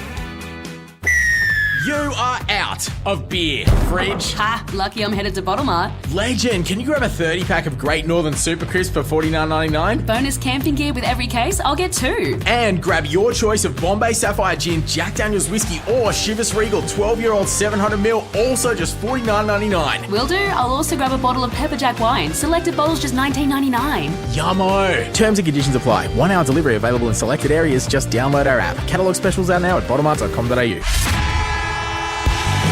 After speaking to Gamblers Help, 95% of people feel better. So, talk to someone who gets it. Call Gamblers Help. Triple M rocks footy on Melbourne's 105.1. Shut up! The footy's on Triple M! Triple M rocks footy. The Triple M Footy Review. Amy. Who covers clangers? Amy does. Lucky you're with Amy. Zorko winds it forward. Lever will track it back. He needs the ball to stay in. McStay's on his hammer. Now he's got to do the unusual to try and keep the ball in. Oh, boy. Kick. That's He's it. pinned Lever. That's it. He's pinned Lever. So McStay will have a shot from the boundary. Give it back to him, Jake. Or they're going to give you 50 against That's you. pity. They've given 50 against you, and that's it. There's your semi-final right there. Lever just lost focus. That will be the end of Melbourne's premiership defence, because McStay will kick it from the top of the goal line. Bangs it home. The Lions will take on the Cats. One of the most famous wins in this football club's history. And Melbourne's premiership defence is finished. Hard to fathom. Brisbane just making their way down the race. They're congregating in the rooms. They've got it done by 13 points, 14-8-92 to Melbourne, 11-13-79. Our man Leroy back in the studio, who will have lit 7 or 8 up by now, will be having a very good time. Here's a Can't say that. Here's a Brisbane 7 or 8 what? The Doobie King.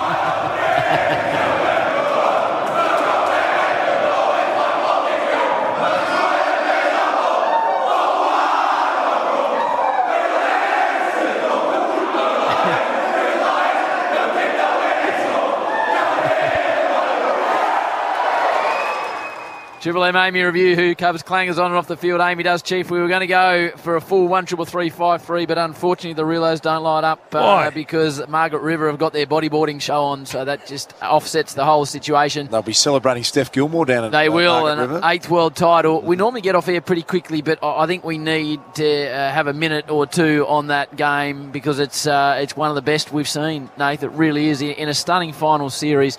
27-minute mark of the second term. Melbourne lead by 28 points, and then it was all Brisbane. Extraordinary, really. Well, let's unpack it, because Melbourne did themselves a mischief in that first quarter, because they were 3 goals, 6 at one point, 22 points up, and they were the dominant side. And time again this year we've seen against Fremantle, against Sydney and a couple of other sides that they haven't been able to put sides away. They haven't been able to score like they did last year. They should have been at least 6 to 7 goals up, a 35 to 40 point lead, but they just kept Brisbane in touch. Brisbane have been blown away by Melbourne the last 2 times they've played them. They get to quarter time. We've played awful football. We've played ordinary, but we're still in it. That would have been the message from their coach, Chris Fagan. They didn't play much better football in the second quarter, but they slowly started to halve the contest and win some 50-50. They had some really good looks in the second quarter, but Melbourne still held them at bay, got out to 28 points, and then they got a goal right on the stroke of half-time, which I thought was a big lifter. And from the very first minute of that third quarter, I thought Brisbane then dominated. They dominated clearances, contested footy. They got on top of Max Gawn. They started to lower their eyes, but they bombed it in the first half. They started the one where Starcevic hit up McStay was the perfect one at centre-half forward. It resulted in a goal, and everything started to change. Nate's still doing work for his showreel and doing a very nice job of it, Chiefy. I think there's some kudos that we have to hand out, though. And at the top of that is Darcy Fort, because Max Gawn owned this match in the first quarter. And I think Darcy Fort matched or even edged him over the last 3 quarters. That was a massive part of the turnaround. The second half of Lachie Neale was big. He was pretty well held in the first half, had a good second half. And it's the best game I've seen Jared Berry play for a long time. And his second half was actually ridiculous. It was just a monster game, taking down Clayton Oliver, just beating him head-to-head in that second half. I thought it was superb. Eric Hipwood got owned early by Stephen May first term. I was critical of him, but he fought his way into the game, took his opportunities, ended up with 4, played a a really good game. He was the one, Chief, I wanted to... We were watching him and thought he just looked inept at the start. And really hard to flick the switch and get back in, isn't it? So to find a way to not only get back in, but then to kick 4 goals and have that big an impact was huge. The thing for him is your go's not standing toe-to-toe with Stephen May trying to outbody him. Lead, get on your bike, get some movement. And if you have to be the long one up the line, don't stand under it.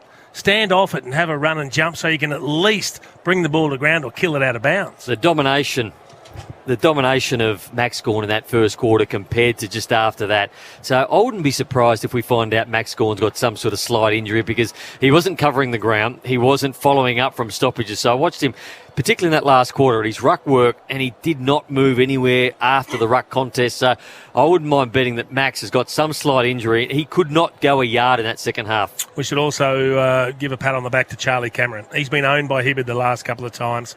He went off injured early in the first quarter, wasn't getting a sniff. We thought, Brisbane in trouble, Charlie's in trouble, comes back out, kicks a goal as soon as he gets back out in the ground and did some really important things. I think he kicked 3, Ash, did he? 4 kicks for the night, 3 goals, 1. 3 goals, 1. But just the ability to hit it at pace and create a little bit of havoc, I mean, that's important. And we were talking about Fritz the same way. You don't need a lot of the ball if you hit the scoreboard. You can have an impact, and Charlie certainly had that. It's a reminder how hard this game is, isn't it? Melbourne win a grand final last year in unbelievable fashion. They win their first 10 games, and you look at that start and you think, how are you going to dismantle this defensive zone that they've got? They're running on top of the ground, and sides are pretty good, aren't they, at finding a way through. You can see, hasn't always worked, but people have put a lot of work into Melbourne, and they're out in straight sets after that start to the year. It's brutal, isn't it? What's on tomorrow, Dewey? I'll be back here. Was that enough? Didn't want Nathan's answer. Back here at the G, Howie tomorrow, hopefully 90,000 One of the great answers ready too. Just with this year's final series, 5 games in, the average winning margin has been decided by 11 points. Righto. It's been a great What about you tomorrow, Noodles? We've got some netball on tomorrow, 2 games back-to-back, so it's going to be a great day. What about your answer to Duke's question? No, we're running out of time. The relays have got commitments. What do you got on, Chief? I'm doing the game here tomorrow night. Well, fantastic. Darcy calling. I'll be here with the Chief. Looking forward to that. How about you, Howard? What are you up to? Just best on ground later after the footy, but a nice day at home, I think, tomorrow. But well done to Brisbane. They get the job done in extraordinary circumstances over Melbourne in the end by a margin of 13 points. And Eric Hipwood, well, Big Ecker, he kicked 4. From McDonald's and Remont Water, Brisbane will take on Geelong next Friday night on the M's. Triple M. Football. The Triple M Footy Review for Amy. Who covers clangers? Amy does. Lucky you're with Amy. Farine Hot Water.